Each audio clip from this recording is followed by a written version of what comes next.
everybody. Welcome to episode 9 of the Intermission Podcast, the show where two film students discuss classic, iconic, and obscure films from times gone by. We're your hosts, Oscar W. Fitchett. Robbie Tweedale. Classic, iconic, and obscure films. I would say this film only falls into one, maybe two of those. Yeah. It's definitely not obscure. No, it's not obscure. Definitely not obscure. Smashing, aren't we, Robbie? Oh, yeah. I mean, right. I'd like to point out for anyone listening that thinks, oh my god, you hear that crisp audio? Robbie's got a new microphone. I haven't. It turns out for the previous 8 episodes, I've had my microphone put in the wrong way. But it's now put in the right way with a softener on it. So it probably sounds a lot nicer, and I apologise to everyone. I always thought, right, because I've heard many of videos with a Blue Yeti, which is what you've got.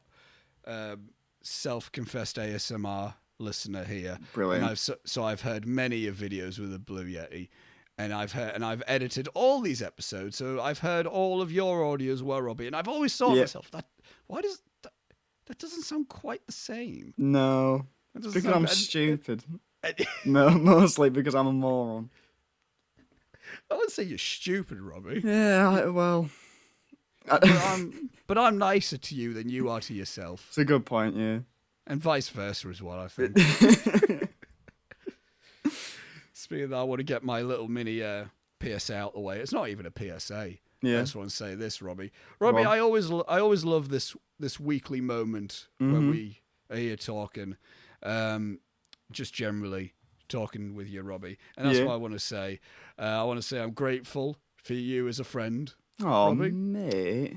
And I also want to say that to anyone else, if you're feeling a bit down, just make sure to tell anyone that you're grateful towards that you're grateful to them. And reach out to them generally.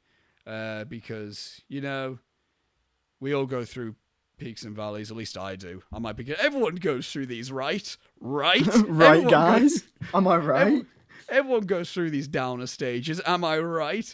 But but yeah, just reach out to anyone and show your appreciation for the fact that they're always there to listen to you.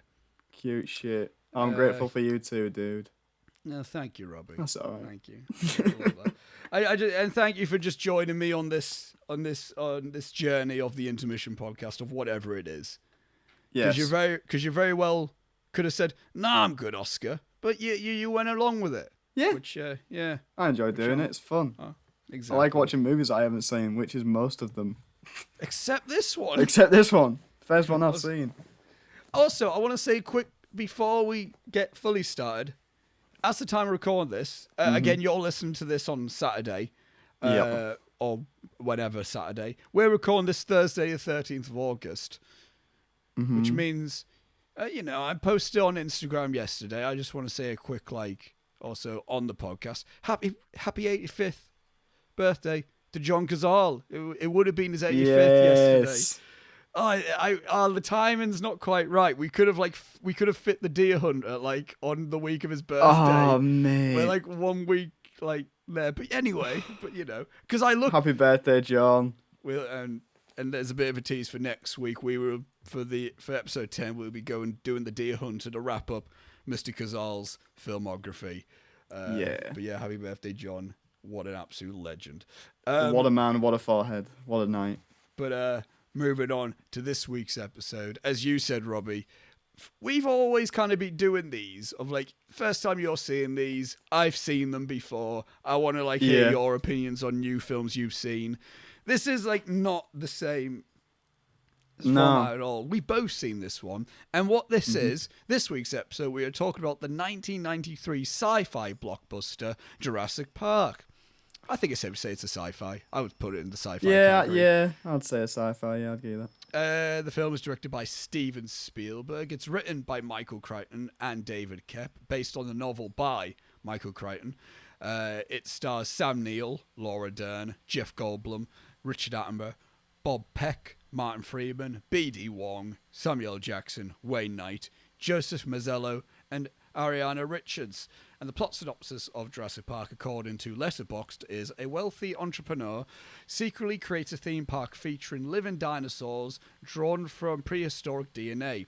Before opening day, he invites a team of experts and his two eager grandchildren to experience the park and help calm anxious investors. However, the park is anything but amusing as the security system goes offline and the dinosaurs escape. Lengthy plot synopsis. Oh. But it's also more accurate to the IMDb one, because the IMDb one was kind of like, it just said like the whole plot synopsis of the film was just Dr. Grant's subplot with the children. That's just kind of what IMDb makes it out as. It's like, in this theme park of dinosaurs, a man learns to be a dad. Basically, that I'm like, there's a lot more to it than that. There's a lot more to it. Accolades that the film holds is that it has a 91% on the tomato meter and an audience score of 91% on Rotten Tomatoes. It holds an 8.1 out of 10 on IMDb, placing it at number 166 on their top 250, and it has a 4.1 out of 5 stars on Letterboxd. Other accolades that it holds is it was nominated for 1 Grammy Award for Best Instrumental Composition Written for a Motion Picture for John Williams. It was nominated for 11 Saturn Awards, the Saturn Awards being an award body celebrating films of science fiction, horror and fantasy. It was nominated for 11 of those, including Best Costumes, Best Music for John Williams, Best Performance by a Younger Actor for Ariana Richards, Best Performance by a Younger Actor for Joseph Mazzello, Best Supporting Actor for Wayne Knight, Best Supporting Actor for Jeff Goldblum, Best Actress for Laura Dern, and it won 4 Saturn Awards, including Best Special Effects, Best Writing for Michael Crichton and David Koepp, Best Director for Steven Spielberg, and Best Science Fiction Film. It was nominated for 3 BAFTA Awards, including Best Sound, winning 2 BAFTA Awards, including the Lloyds Bank People's Vote for the Most Popular Film, and Best Special Effects. I didn't even realise that was an award. And it was also nominated and winning 3 Academy Awards, including Best Visual Effects, Best Sound Effects Editing, and Best Sound. Robbie, this is my 3rd time watching Jurassic Park. I don't even think you can answer how many times I couldn't answer how many times I've seen this film. For those who don't know, by the way, this is my favourite film of all time. This is why we're doing this. Yeah, yes, because last week we talked about 12 Angry Men, my all-time favourite film. I only thought it was fair to go with. Yeah. You have like 2 favourites, and I do have 2 favourites, yeah, but this is the more sentimental one. This is the one that fits into the theme of the intermission. Yeah, as opposed to doing Spider-Man 2. Yeah, imagine if we just went to Spider-Man 2 without even talking about 1. And it's like, this is not even a 20-year-old film, and nope. But this is still good though. But this is nearly 30 years old, Robbie. I'll say my. No, go on, go for yours first. Just generally, because we know. Okay. Also, before we go on further, spoiler warning for anyone who hasn't seen Jurassic Park. I'd be very surprised. Surely not. I'd be very surprised. But Julia only watched it for the first time like 3 weeks ago. No, really? Lunacy, yeah. Was that from your recommendation there?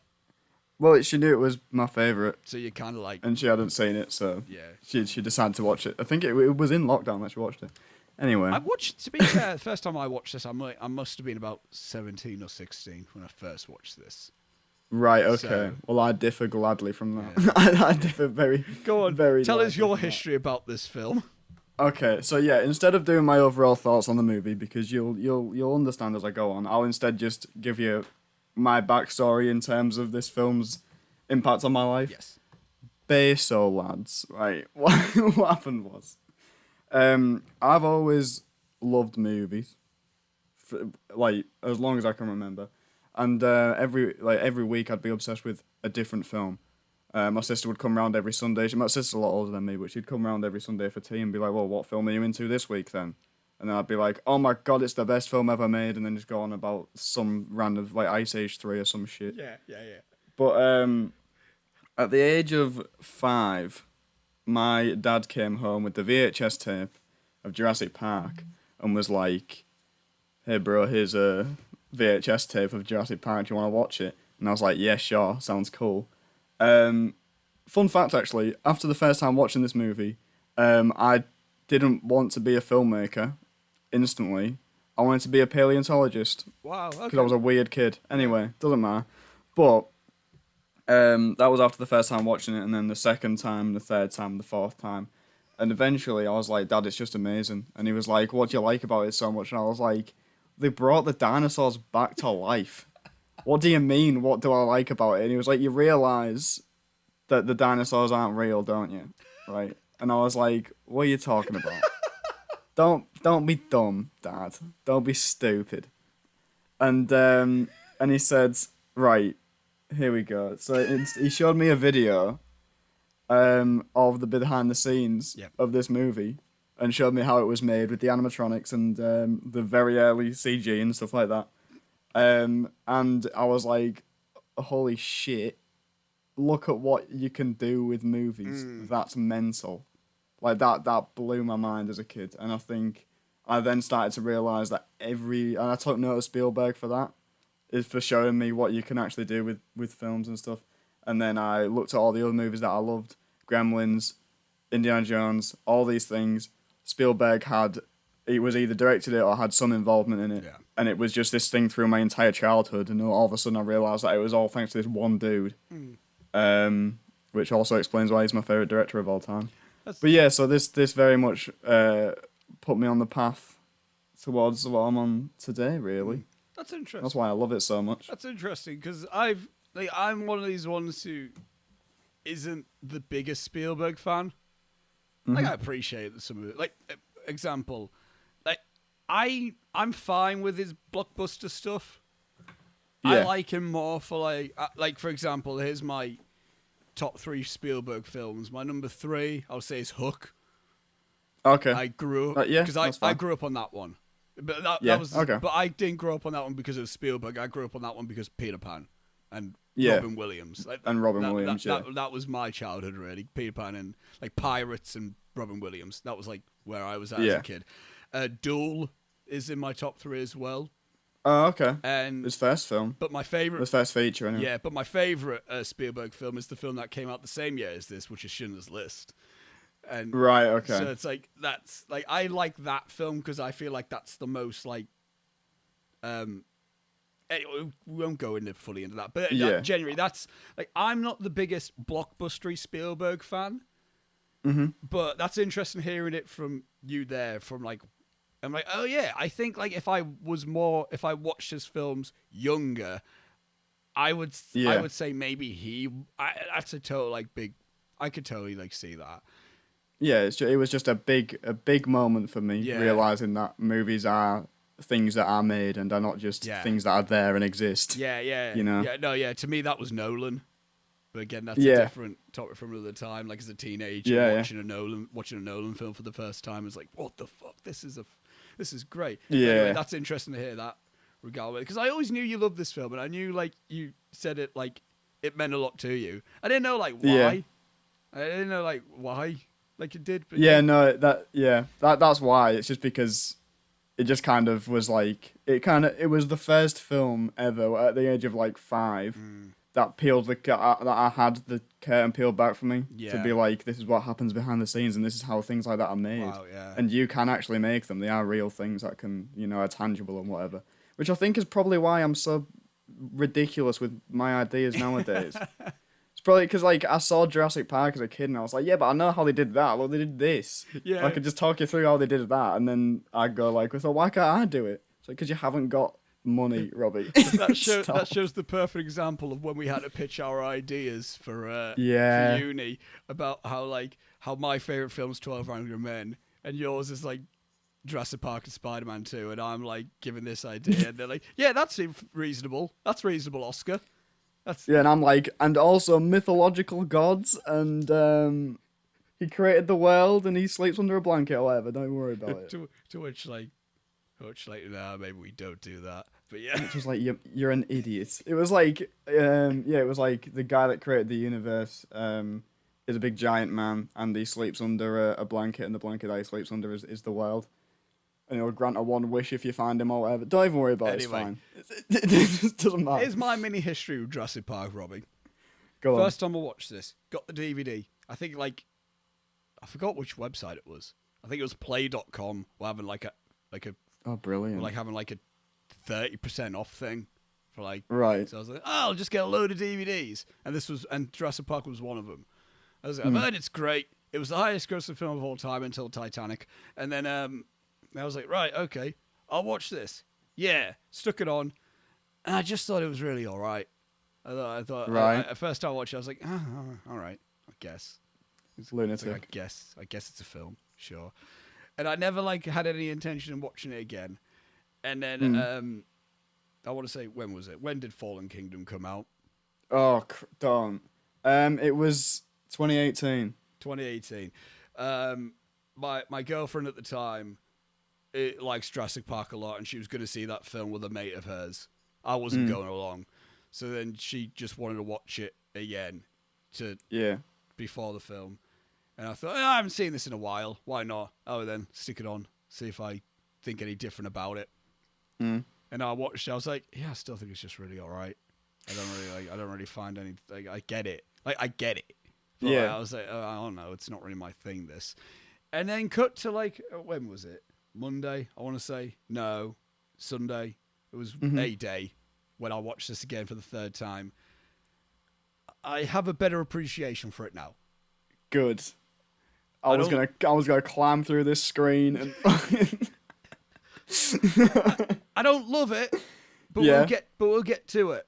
Okay. But I do have a much better appreciation for this film than I did, and I think as a little overall thing, and then until as the front cover of my thoughts. Okay. The little blurb at the beginning, or whatever it's called. You know, when you open it, it's like a little thing that an author puts, and I'm going way too much into my analogy. Your forward. Anyway, that. And I was like, basically, I don't think it's not the overall package of it isn't the types of films that I'm in love with. Right. However, I can totally appreciate why it's beloved. There you go. That's my okay. Right. thing. Okay. I'll take that. I'll go into my notes first. Yeah. Because I might. I mean, I've got quite a bit still, but you know, it's not massively massive like yours might be. Yeah, I've got quite a lot.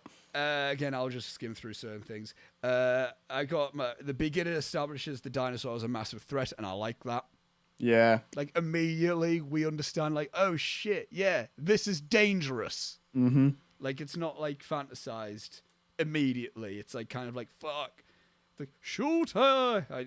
Brilliant, like, extreme. Oh, yeah. What's this?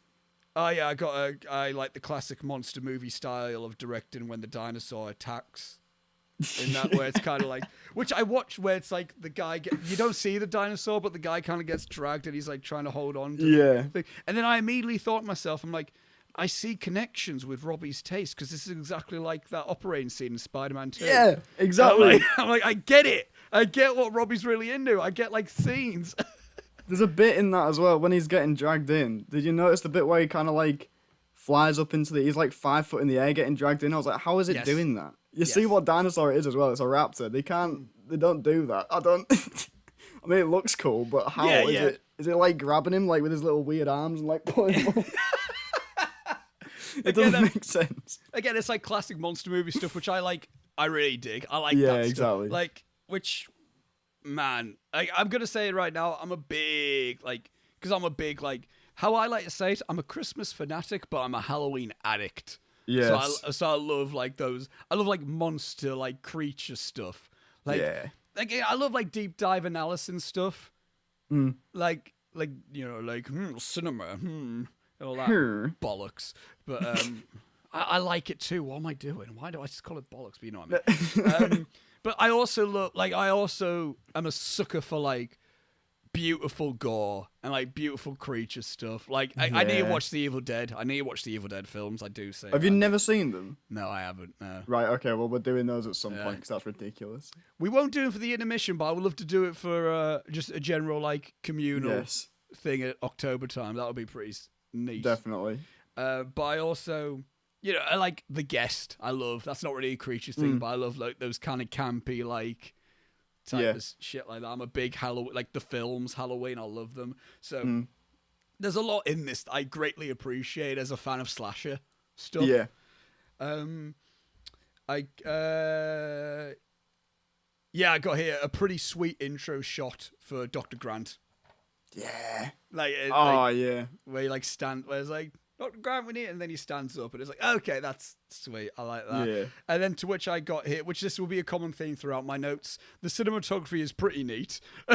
Yeah, it's pretty great, isn't it? I mean, I got here like Grant showing the claw to the kid, like the cinema, like the shot of that. It's cool. I like the shot composition of that whole thing. I got here in relation to our first scene with Wayne Knight, where it's like he's like sat eating. Oh yeah. And I got the cinematography is the strongest element so far to me. Yeah, and I think that's, to me overall, I think that's my personal favorite thing about the film is the cinematography. Yeah, I'd say I like it. I mean, Spielberg's known for his big, long takes of things, big sweeping shots that follow people. Yeah, and there's a lot of that in here, and it always looks great. He always does it very well. I mean, he's a big Hitchcock guy, isn't he? Yeah, he is, and Hitchcock is like the cinematographer being Dean Cundy. I believe that's how you pronounce his name. But he's the cinematographer. He also did the cinematography for Apollo 13 and Who Framed Roger Rabbit. Huh. Interesting. Yeah. Who Framed Roger Rabbit, a belter as well. Oh, it's so good. But yeah, I love the cinematography in this. I got here when they're flying on into the island, and I got, okay, the score is pretty great and all. Oh, dude. Right. Wait until my note on that scene. Which, again, cinematography, a nice big wide, like a like an extreme wide, like almost like a shot that David Lean would fucking like adore type of stuff. And then like John Williams is like just swelling music. It's like, oh yeah, it's great. It's really good. It's really so good. I can't knock that. Like that's just incredible filmmaking. That is, right. And here's my right. I'm reading these notes as my actual like live thoughts as I was watching the film. Right. Okay. So I put here 19 minutes in, and I think the characters are fine and fun, but nothing about them grabs me. I find that they're all a bit archetype. Oh my god. That's how I felt at the beginning. Because I felt all I knew at the beginning about them was like, he likes science, so does Ellie. John Hammond's a bit enthusiastic about his thing. There was nothing about them where I was like, there was the moment where I felt like I immediately was invested in them as characters. That was how I was thinking at that. Like, there was nothing there that I was like, yes, that is my connection to them. Okay. I mean, I wholeheartedly disagree with you. Well, we'll get into it. Again, I'll say my points, and then you say your stuff, and we can have more of a conversation about your points. I'll just read my basic. The framing, the music, the dinosaur reveal is truly well done. This was at the big thing. The Brachiosaurus when that shows up. The shot. Yeah, the Jurassic Park shot. Yeah. It's just it is. It's just it's great. Like the camera movement from like moving up with them all, and Laura Dern standing up and taking her. It's great shit. It's really good shit there. The visual effects. I put here the visual effects are a little dated, but considering they're 27 years old, they're still impressive. The special effects in this movie baffle me to this day how they hold up as well as they do. Like I would be surprised if they were still perfect now. Yeah. But it's the thing that is the only thing that I'm like, I can tell that CGI is like, the movement. Yeah, of them. Sometimes with the movement, yeah. But that's like a very little thing. It's a very little thing. There's only one shot that sticks out in my head as being like, that was kind of obviously CG. And it's when the T-Rex is kind of like headbutting the car and trying to roll it a bit. Because they put a bit of virtual camera shake on the camera as well, which makes it look a bit weird. Yes. But overall, I'm gonna come out and say it. I mean, I'm biased obviously because Jurassic World: Fallen Kingdom is my least favorite film of all time. And I really hate Jurassic World also. I'll get into it because everything that it does is so fundamentally wrong. But I'm just gonna say that I think this movie looks better than the new ones. I've only seen the trailers for those films, and I agree. The dinosaurs look better I agree. I wholeheartedly agree. Yeah. in this than they do in the new ones. There's been films that, like, again, I'm causing a drift between us here, Robbie, but I don't mean to do it. Like, I think that's the thing within films these days as well. Like, I remember first time I watched Spider-Man Homecoming last year, and it was 2 years old at that point, and I looked at the visual effects, I'm like, I can already tell these are going to get dated. Yeah. All right, you agree with me there. Okay, that's fair. Yeah, no, because in those movies, they have this beautiful, fucking lovely designed Spider-Man suit that they have, and they CG over the top of it. Yeah. And it looks real rubbery and weird. I don't know why they do it. That's my thing with a lot of blockbusters these days. It's like, I'm looking at the visual effects and I can tell these are going to get dated. Yeah. I shouldn't be... And like, with Jurassic Park, only now am I like, yeah, I can see things there. This is the first time I've seen the film high def because I watched it on Netflix. Because the past few times I only watched it on DVD. So like, this is the first time I watched... And on that, like this telly that I've got now, which is like 65-inch HDR 4K shit. Yeah. So like... This is the highest quality I've seen Jurassic Park, and only now where I'm like, yeah, I can see a little bit there. Yeah, exactly. But I mean, also I'm a fucking like, I look into this shit, so like, yeah, exactly. It's our job to look at it. like I can clock CGI mostly anytime anyway. Like I clocked the Irishman CGI, whereas my mum was like, I didn't see it, I couldn't tell. Yeah, which because she doesn't look into that, but like I do, so it's like, but yeah, so that's my thing there. I love the visual effects, even though again a little bit dated, but I'll be questioning if they're not when they're almost 30 years old. Exactly, yeah. Like honestly, especially since when computers have advanced so far within 5 years. Yeah, it's crazy. I got here in quotes, you crazy son of a bitch, you did it, and also in quotes, we're gonna make a fortune with this place. There's a lot of moments where characters speak what they're thinking when they don't need to. Yeah, but I enjoy it. It's nice. I've got a corny. full list of dumb iconic lines from this film that I made in my notes. I haven't got it quoted, but hold on to your butts. Yeah, excellent stuff. You love to see it. 23 minutes in, and so far I think the film is incredible at spectacle and grandness, but lacks a lot of emotional investment and is quite surface level.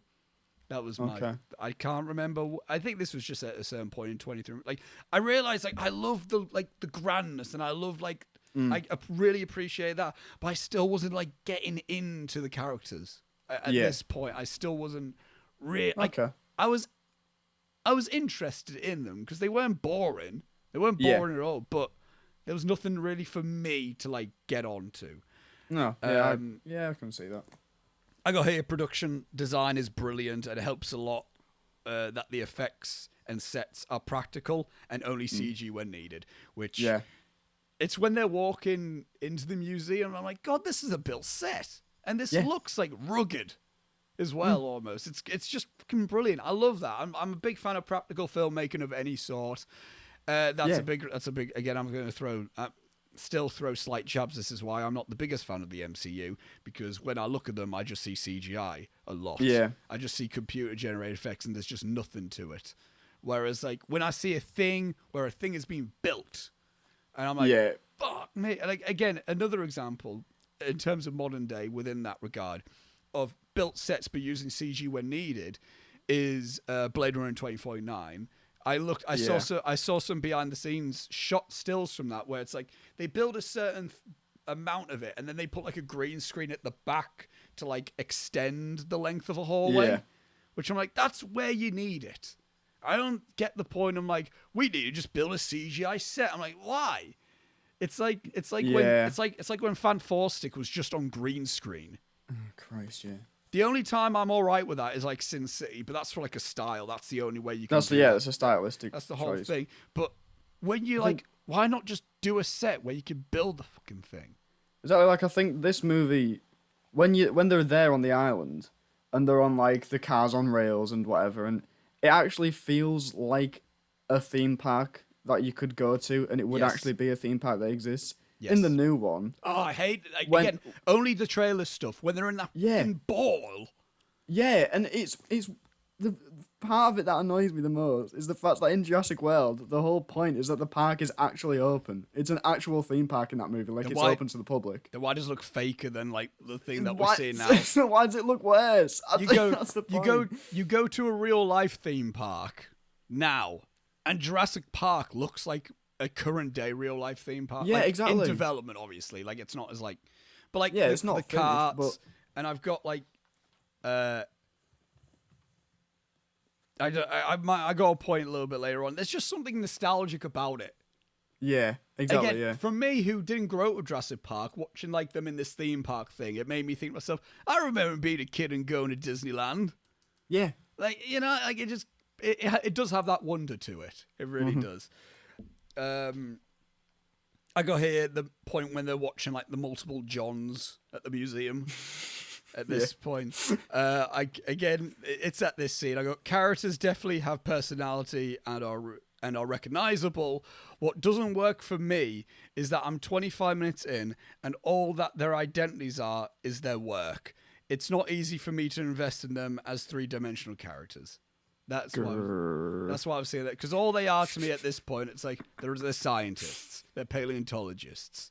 That's all they are to me at the minute. Like, I'm not looking at I'm not looking at Ian Malcolm, and I'm not seeing, like, I know that guy in real life. And I'm not looking at Ellie and being like, I know her in real life.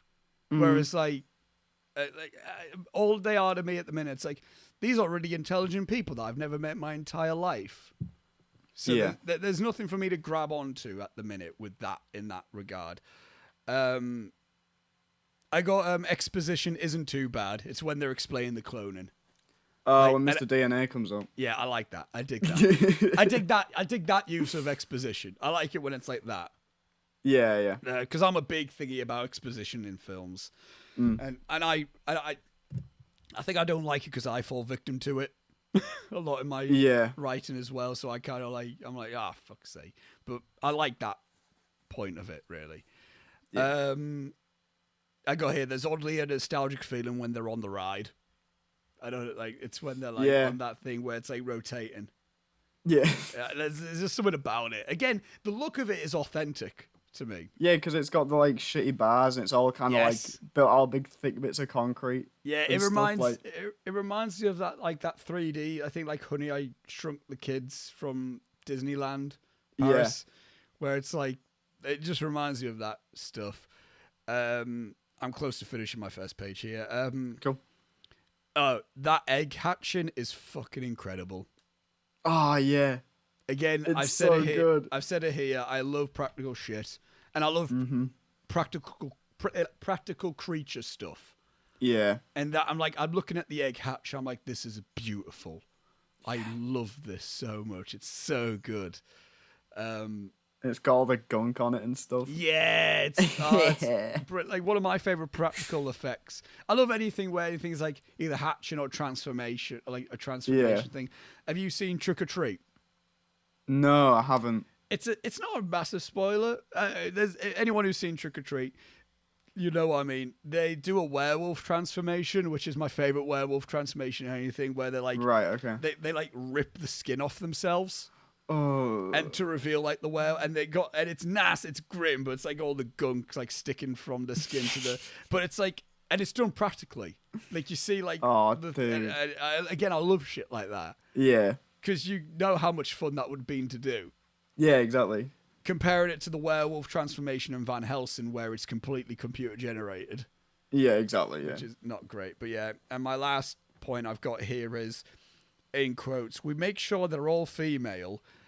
And I got this is where the film started getting interesting to me.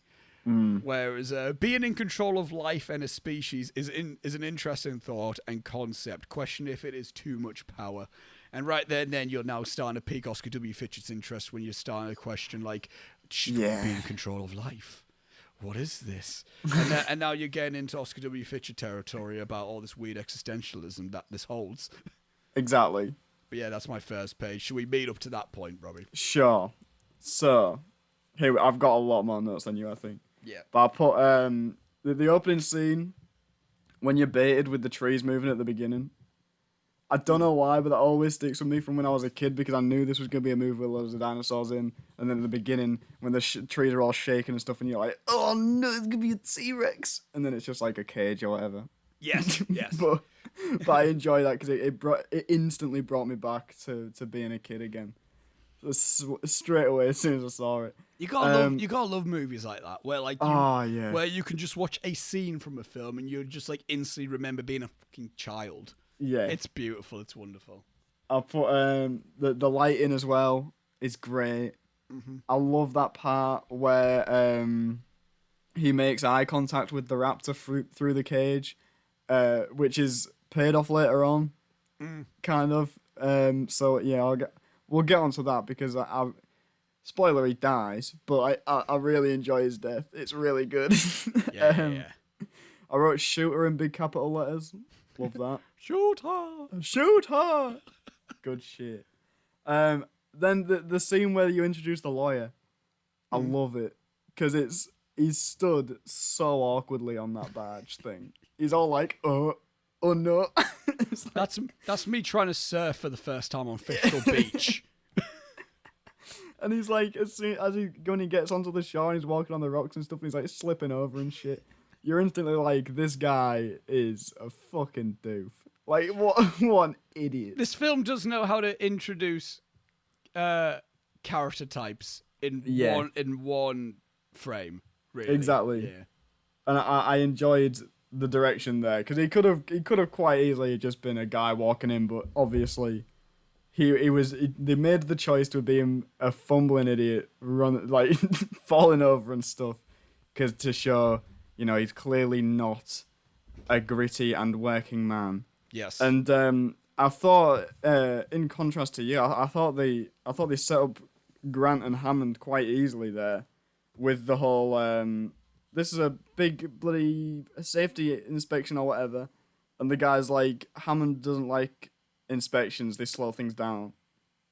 Straight away you're like, oh, so this guy's probably more into the idea of the park as to whether it's it's like what Ian Malcolm says later on, where it's with the you didn't think to you got so obsessed with the fact that you could that you didn't stop to think if you should.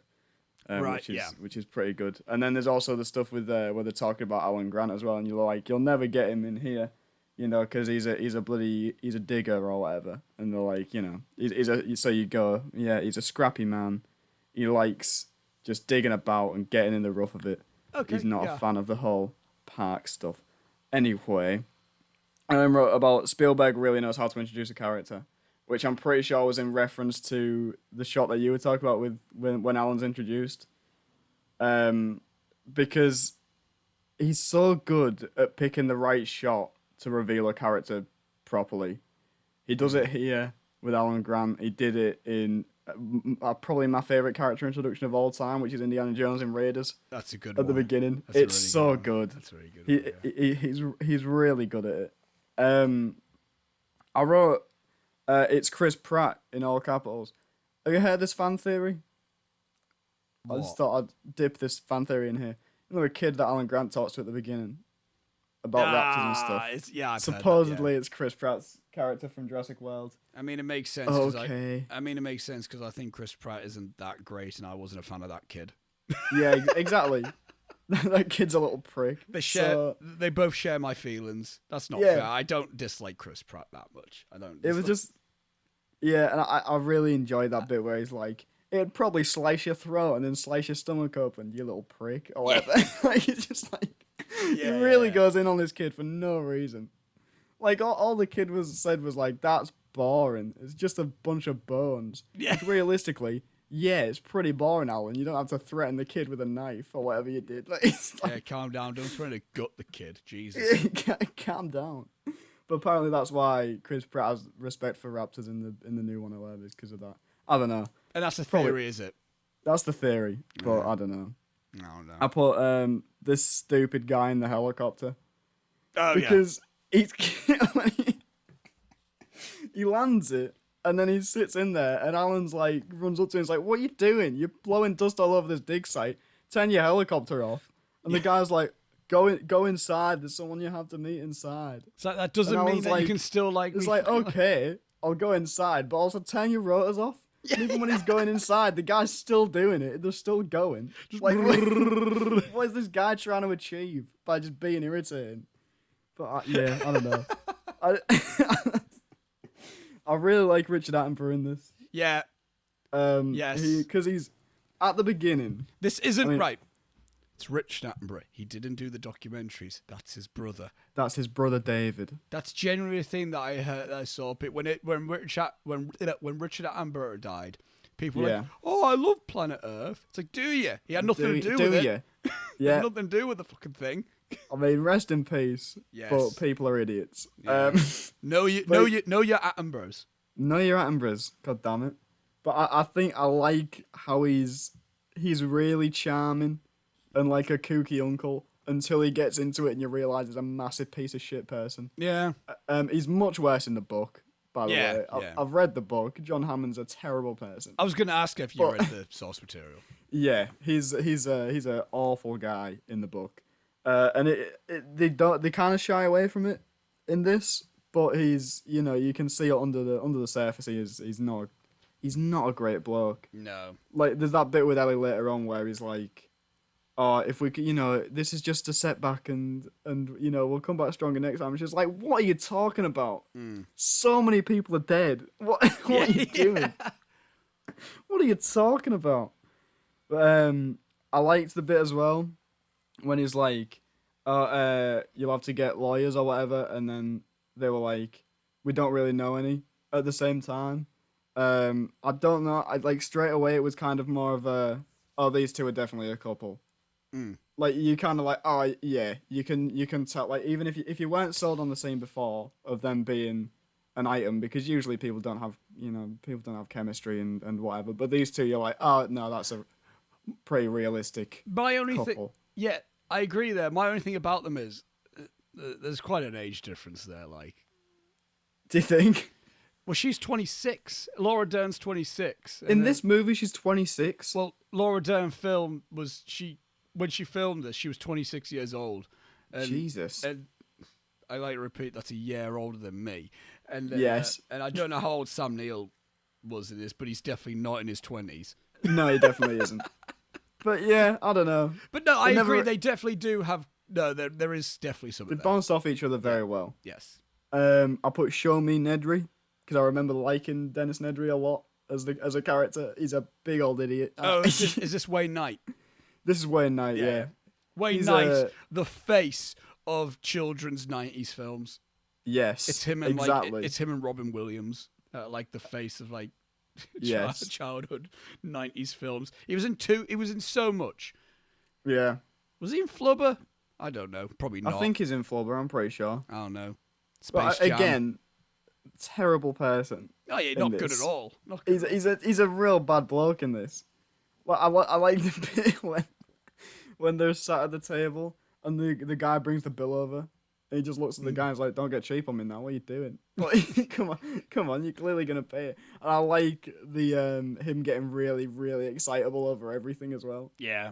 Like, he can't stop giggling at stuff. Like when he's showing him it's like a secret agent gadget thing of the phone, of the showing phone. He's all like, "Oh."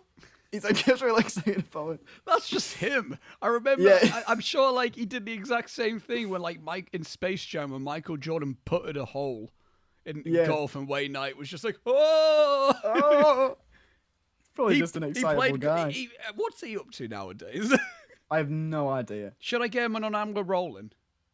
Yes. Is he to that level? Definitely get him on Angler Rolling. Is he up to that level yet, where I can just get him on Angler Rolling? You'd love to hope so. Yeah. I made a note of the blocking as well in this scene. Yes. Because the blocking generally on all the tracking shots is good. Mm-hmm. Like, it's all pretty solid blocking. I like the fact that he's walking past like fruit stands and stuff, and there's like sales going on at the fruit stands.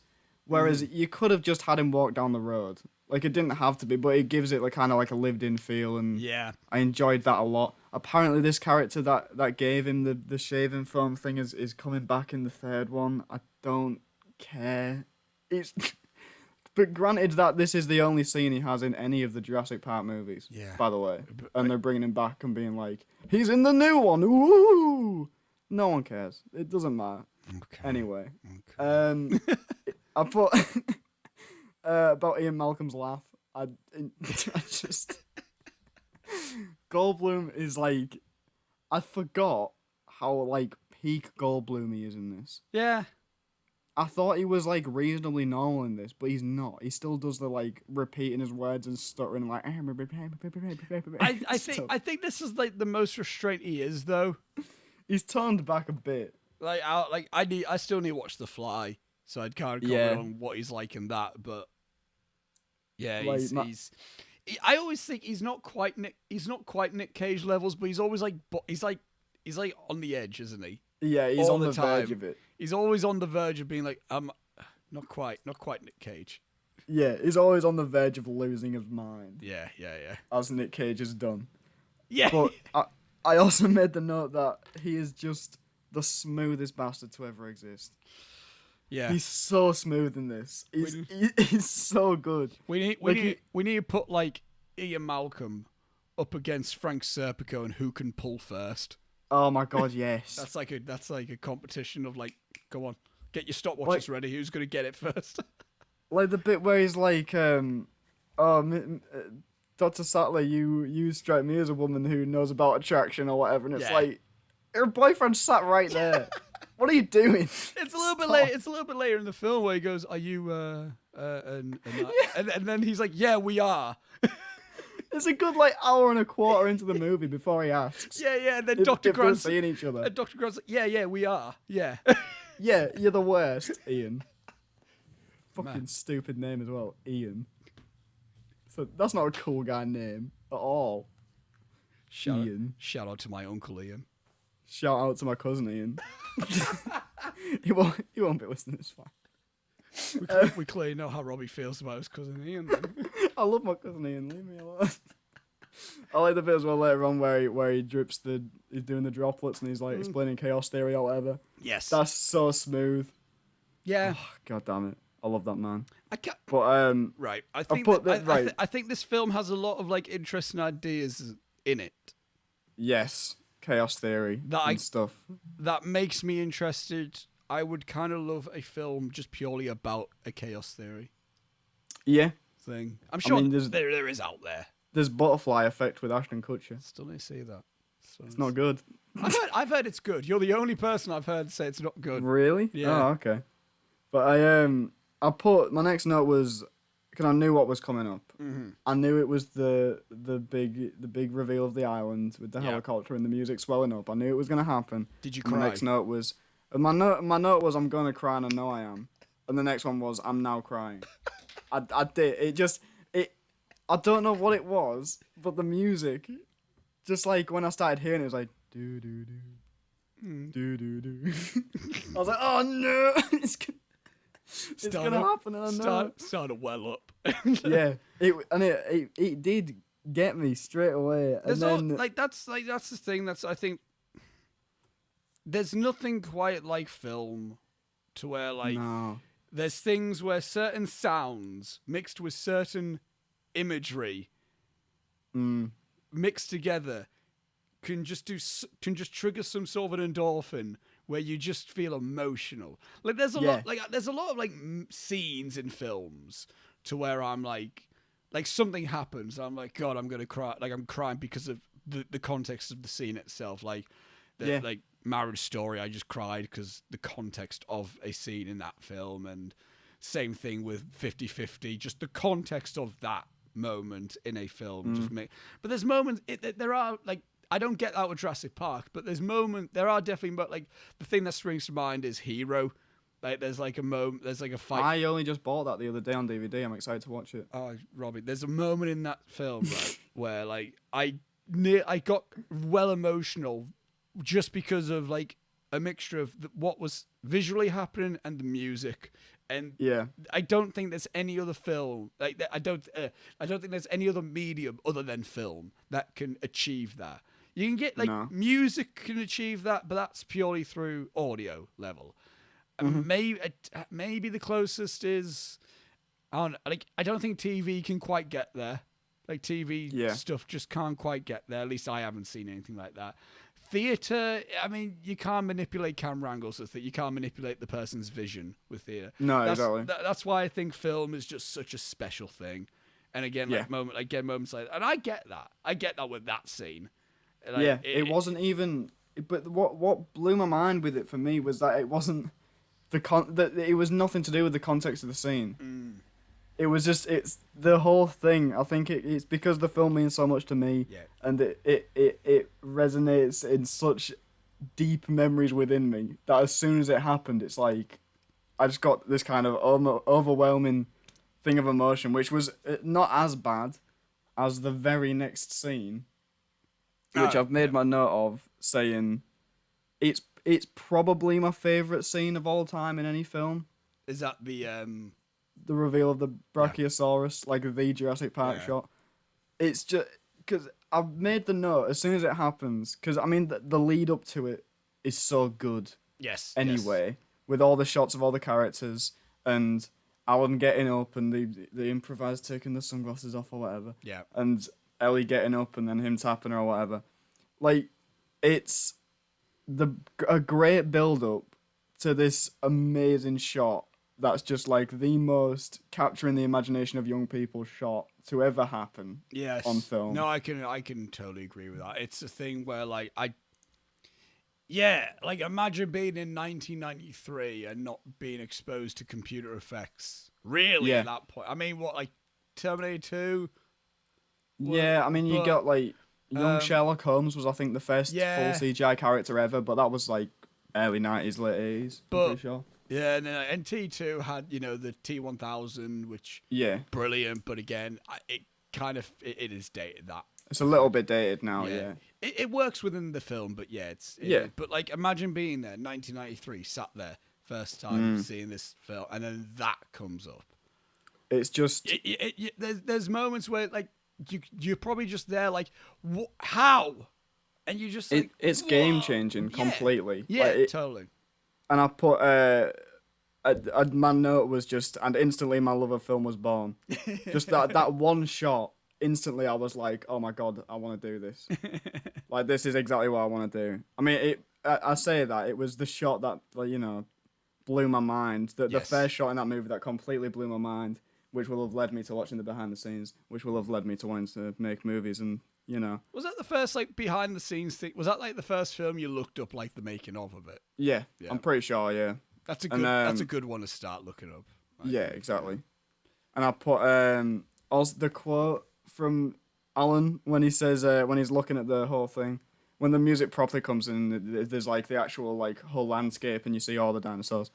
He says they do move in herds, and instantly you're like, oh, so you understand what it means to him to see it. These things that he's been researching his whole life, and then he sees them, and he was right about at least one thing.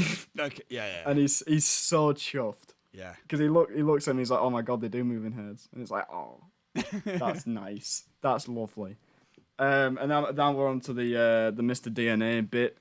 I put accurate DNA writing, I guess. Because it was made up of T, C, G, and A. And I'm going to get nerdy for a second. I did A-level chemistry, and there's one module in on my course where you had to just do a bit of biology for some reason, where we have to learn about DNA. But that's what they're written in is T, C, G, and A are the 4 letters that you use for DNA. And that's the ones that were repeated over and over and again. I was like, real science. Well done, everyone. Well done, Mr. Spielberg. Right there, Robbie. I think I know why this is easier for you to connect with than me. I've never been a sciencey person in my entire life. Like, it's never been a thing that's interested me. So I think that's where like my barrier with this film is. Yeah, because I mean I've always been a big old sciencey dog. Yeah. But I've got 2 more notes to make, and then I can pass it back to you. Mm-hmm. This is in the room when they've gone through looking at the dinosaur egg and meeting Dr. Wu and all that, who it turns out to be the villain of Jurassic World. Spoilers for Jurassic World, which is stupid, but whatever. Wait, like BD Wong? BD Wong returns in that movie, and he turns out to be the villain at the end. Why? Stupid. Anyway, is when when they're having dinner after that. The argument that Jeff Goldblum and Richard Attenborough have in that scene is so good. I loved the line from Ian Malcolm saying, "What you call discovery, I call the rape of the natural world." Yeah, Ian Malcolm has a good few lines in here. I've got some quotes. Like that argument is so good and sums up what this movie is about generally thematically. And I know it's the whole playing God and whether you should play God and all that kind of stuff. It's been explored a lot. Yeah. Especially now, even by Michael Crichton. I mean, Westworld was Michael Crichton as well. That's right. Yeah. Which is very similar because it's a theme park again. Right. And should we play God and a theme park, but it's robots and not dinosaurs? I guess. I'm a big fan of. I'm well interested in AI, artificial intelligence, and I love that topic and shit like that. And like again, I'm a sucker for anything where it's like, should we be doing this type of thing, or like if we are doing this, should we be treating them this way? Yeah. Like like if we have this power, is this the right way to use this power? Like I'm a big fan of that concept. Yeah, and I mean it's also been explored in stuff like, I mean, I guess Blade Runner, it's been explored in the more recent Alien movies have delved into that a little bit, like Covenant and stuff. Yeah. But I think I personally, for me, and I know I'm obviously biased, but it's never been done as well in a movie that's more fun than this for me. I can agree with that. In an enjoyable way that doesn't make you just like, hate everything about the world and existentialism and stuff. Because that topic is very easy just to be like, right, now let's get into our dread then. And be like, well, what's the point in anything? If people can make people, what's the point in people? And I don't know. It's just it's like you can very easily go into that. Yes. But I think trust Spielberg to make it still an enjoyable time by the end of it. I think it helps because it's dinosaurs and they're not like human like. Well, they're not like. Well, they are obviously they're sentient, but they're not. You don't know what they're feeling. It's not like example the video game Detroit Become Human. How that's like that question is there and it's androids because they're very like they're us. Yeah, like we're not seeing this. We're not seeing Jurassic Park like a T-Rex being like, we need to fight for our rights. It's a fucking T-Rex. It's just gonna do what it does. Like it's just gonna do what it does. Yeah, so it's like that's where the fun bit comes out of it because you could easily make it like a monster horror slasher film. Yeah, exactly. In that regard. Mm-hmm. Yeah, which it kind of does become a little bit by the end. Yeah. But yeah, that'd be the end of my notes up to that bit. You can go from there, dude. I got here, considering it's a PG, there is a lot of violence. Brilliant use of allowing the mind to piece together what is happening. I've got that specifically there. The feeding the dinosaurs, the cow scene. Oh yeah, when they're feeding the raptors. Yeah, like it's grim. Yeah. There's a lot of like violent moments in this, but it's PG. It's good. It's really good. It's a good way to like be like, you can be scary and terrifying without showing a single. I mean, there's one thing of like grimness in this film. I think I know what you mean. It's quite funny. I like it, but again, I liked it. I like a corny body horror shit like that. Yeah. But yeah. And then I've got a few Ian Malcolm quotes here where it's like, you wield it like a kid who found his dad's gun. Love that line. And the bit, and another quote here, which is, nature selected them for extinction. Which I do like that as well. I really dig that bit as well. I got Ian Malcolm has some belter lines here. 41 minutes in, I like how we're developing Grant's character with his dislike to children. I dug that bit. Because he fully hates kids. He thinks they're the worst. Yeah. Which is understandable. The bit where it's like, what's his name? I forgot. It's Joseph Mazzello's name. I forgot the boy. Oh, Tim. Tim, yeah. How he's just following him about. And he just like shuts him in the other car. Like, here you go. Stay there. Yeah.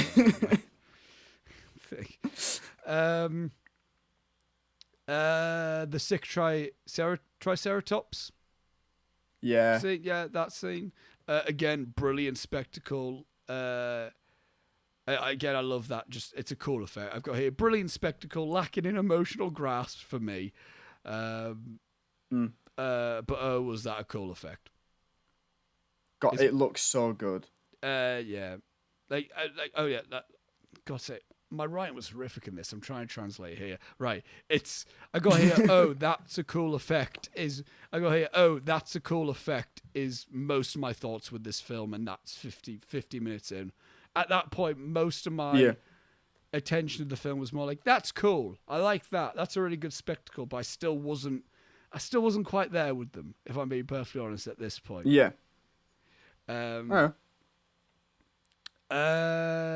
Okay, I got here. This was the film that defined the 90s for blockbusters. And I think each decade has a massively high-grossing film that spawns copycats. You look at them all. You look, every decade has them. Yeah. The 80s, E.T. went huge. E.T. became the highest grossing film of all time. We had a load of kids titting around with aliens. We had Alf. We had all that shit, right? Yeah. In the 2000s, we had The Lord of the Rings. Huge stuff. So then everything had to try and be an epic.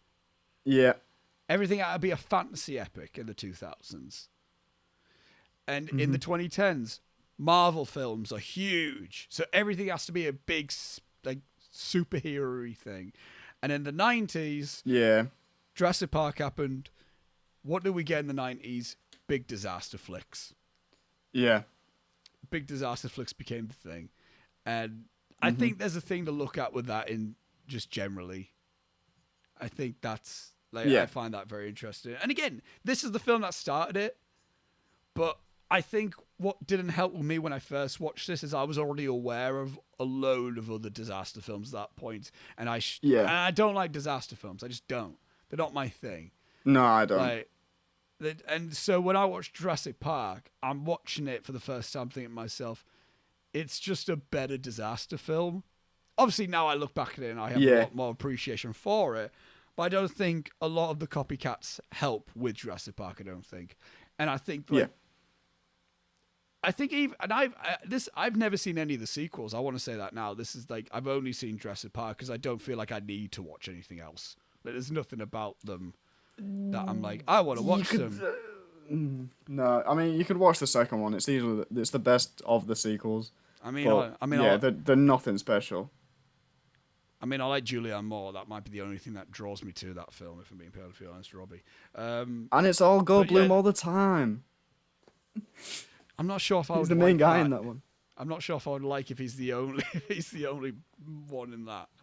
Like, and his daughter defeats the Raptors with gymnastics. So you don't have to. Don't watch it. Actually, no, don't think about it.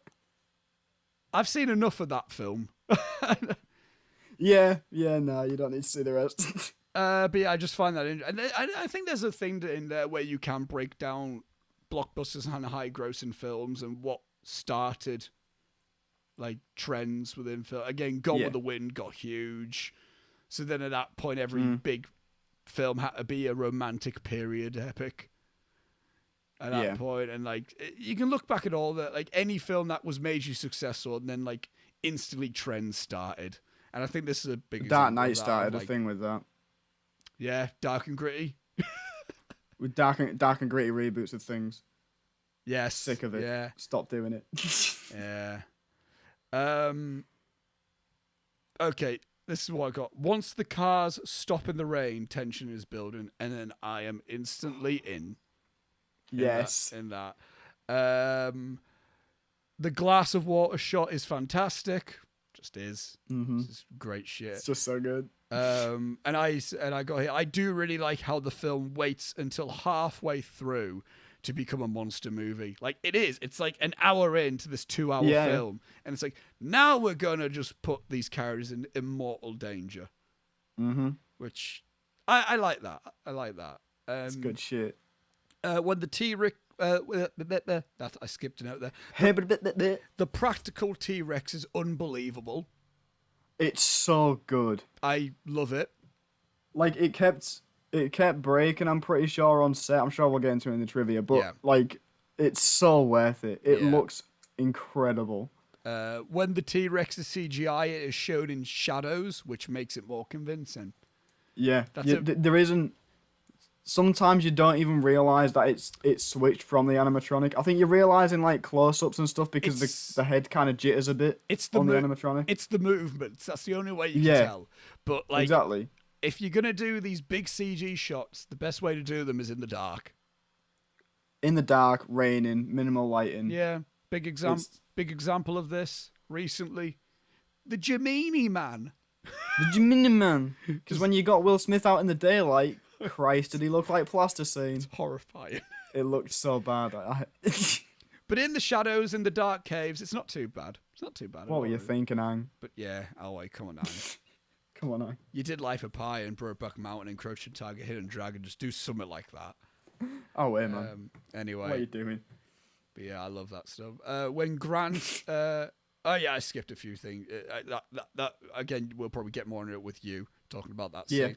When Grant is in the tree with the kids, it is a believable, touching moment for his character. Yeah. And I think that's the moment why I start like latching onto the characters at this point, when they're in danger. Mm-hmm. When they're in danger, that's when I'm like, oh, shit, yeah, this is like something that I recognize. Because then immediately I'm intrigued. Because again, they're not all bubbly anymore, or like they're not archetypes. I don't think they're kind of like. That's when I start latching onto them. Is when they're like in a traumatic stage, which I don't know what that says about me.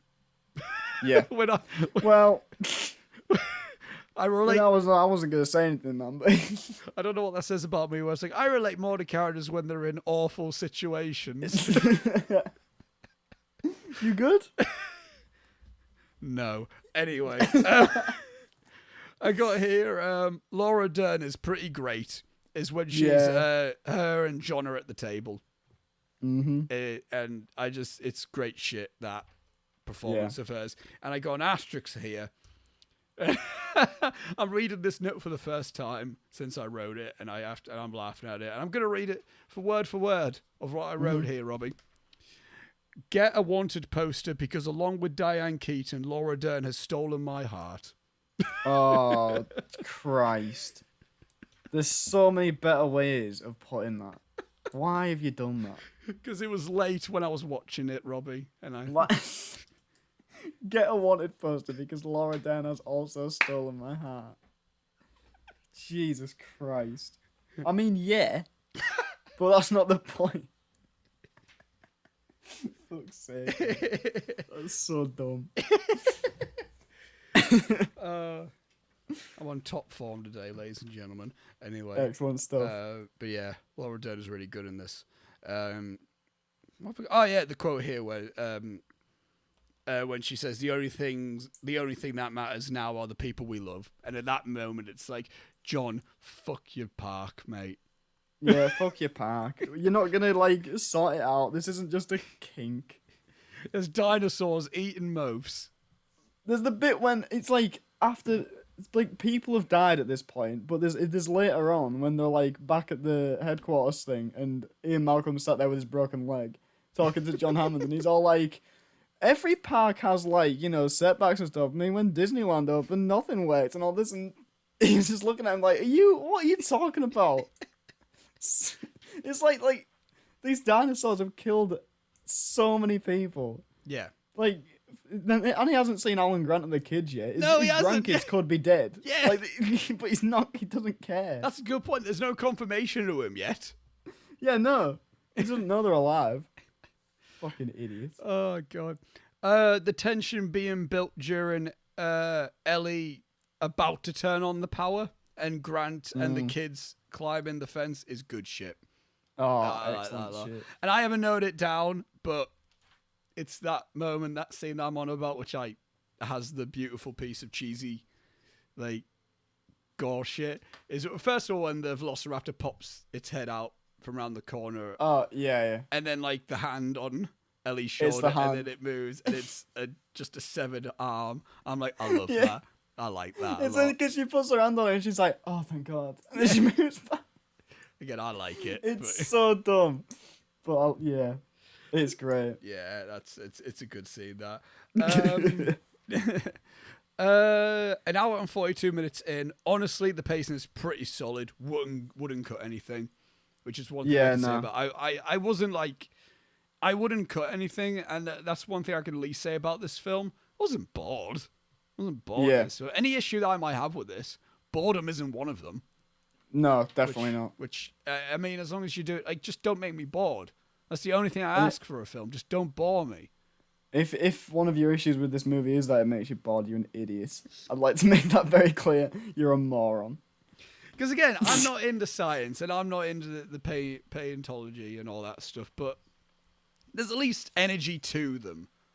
Yeah, where I'm like, exactly. all right then, I can at least flow with the energy, even though it's always somewhat interesting. Yeah, it's like I'm not understanding a fucking word you're saying. Yeah, but it sounds cool. I mean, at least you got some pizzazz about it. Yeah, exactly. Okay, I got here. The Velociraptor scene in the kitchen is my favorite in the film. I fucking love it so much. It's so good. It's perfect tension horror stuff. Yeah. It's perfect horror, that is. And I love it. Did you like the bit with the reflection? I forgot about that when I watched it, and I genuinely went like, yeah! Yeah, it's so great. Oh, I love it. Do you know what I did? I completely forgot that the raptors aren't in this a lot. Mm. They come out to like start killing people and stuff for like the last 25 minutes ish. Yeah. From what I could tell from the runtime, but they're like a complete standout. Yeah, yeah. Because I always thought that it was, the whole movie I thought for a long time was always like the raptors are the main like scary thing they're coming after him. Mm. Really, it's the T-Rex. It appears a good few times. Yeah. Definitely. But weird. But yeah, I love that scene. It's like and when like I forgot the girl's name. Go on, Robbie. Lexi. When she sees the Velociraptor, but we see her reaction first and the jelly shake. Yeah.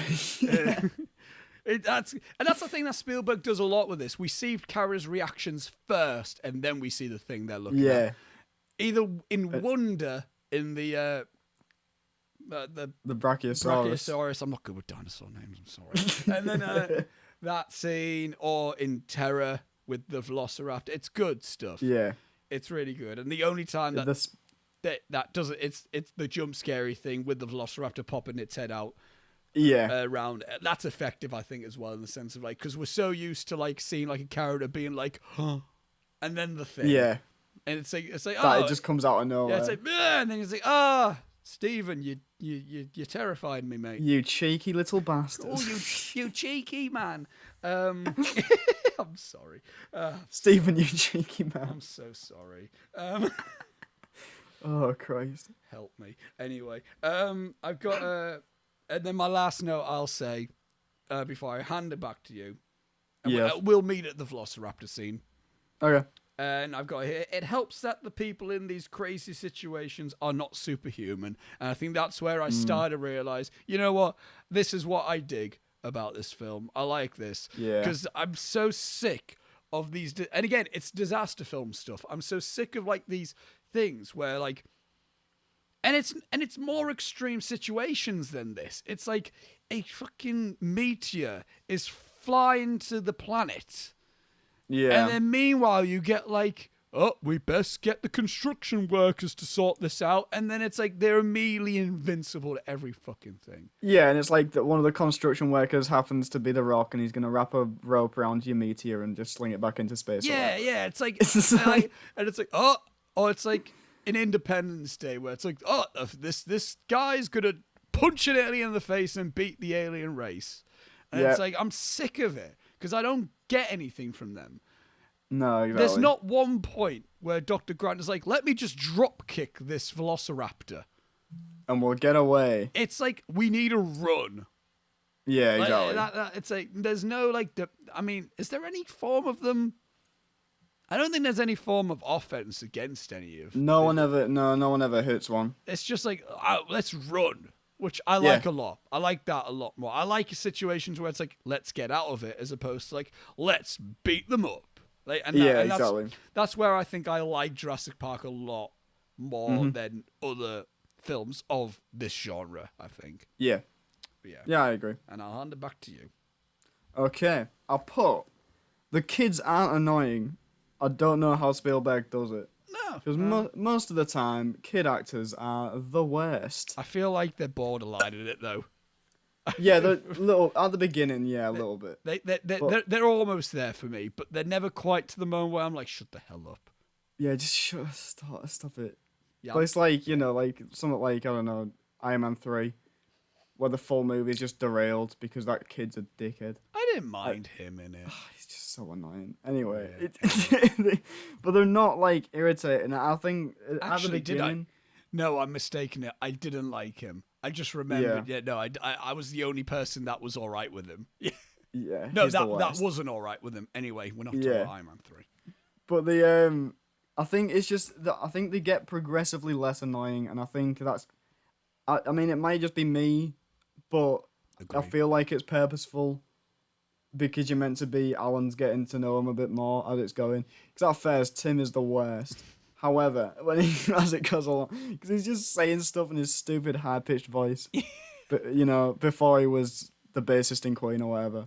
Wait, what? Yeah, he plays the bassist from Queen in Bohemian Rhapsody. Oh, that's Same dude. I'm an idiot. I can't remember the dude's. John Deacon. There you go. John Deacon, yeah, the one that isn't the other three. Brian May, Roger Taylor. whatever the Roger Summit and Roger Freddie Taylor. Mercury. Are you a Queen fan, Robbie? Yeah, I like the songs, I guess. I don't know. Who knows? I do quite like Queen. Don't attack me, please. Right, I'm moving swiftly on. There's no score in the T-Rex bit. I like it. No, yeah. Oh no, that's sweet. Yeah, considering this film has a brilliant John Williams score. A very iconic moment of the film doesn't get scored. It's brilliant. Exactly. It's a brilliant choice. Yeah. Especially even when they go to the paddock in the day and it's not there. It's just ambience. It's just the wind and birds and stuff. And also, I want to point this out, right? Because I've been shitting on Jurassic World a lot as we've been going along this, just throughout my points. But when he sees the goat, when the goat's chained up, and then Alan Grant's like, it doesn't want feed and it wants to hunt, right? Good point, Alan. So why do they still feed it goats in the new ones? I don't know, maybe because they think it's a cool reference to the first one. It isn't, you're stupid. It's just... Because they're like, oh, do you remember this from the first movie? Yeah, I remember, but the whole point in the first movie it being there is the point that's not what you're supposed to do. Yeah. Fucking...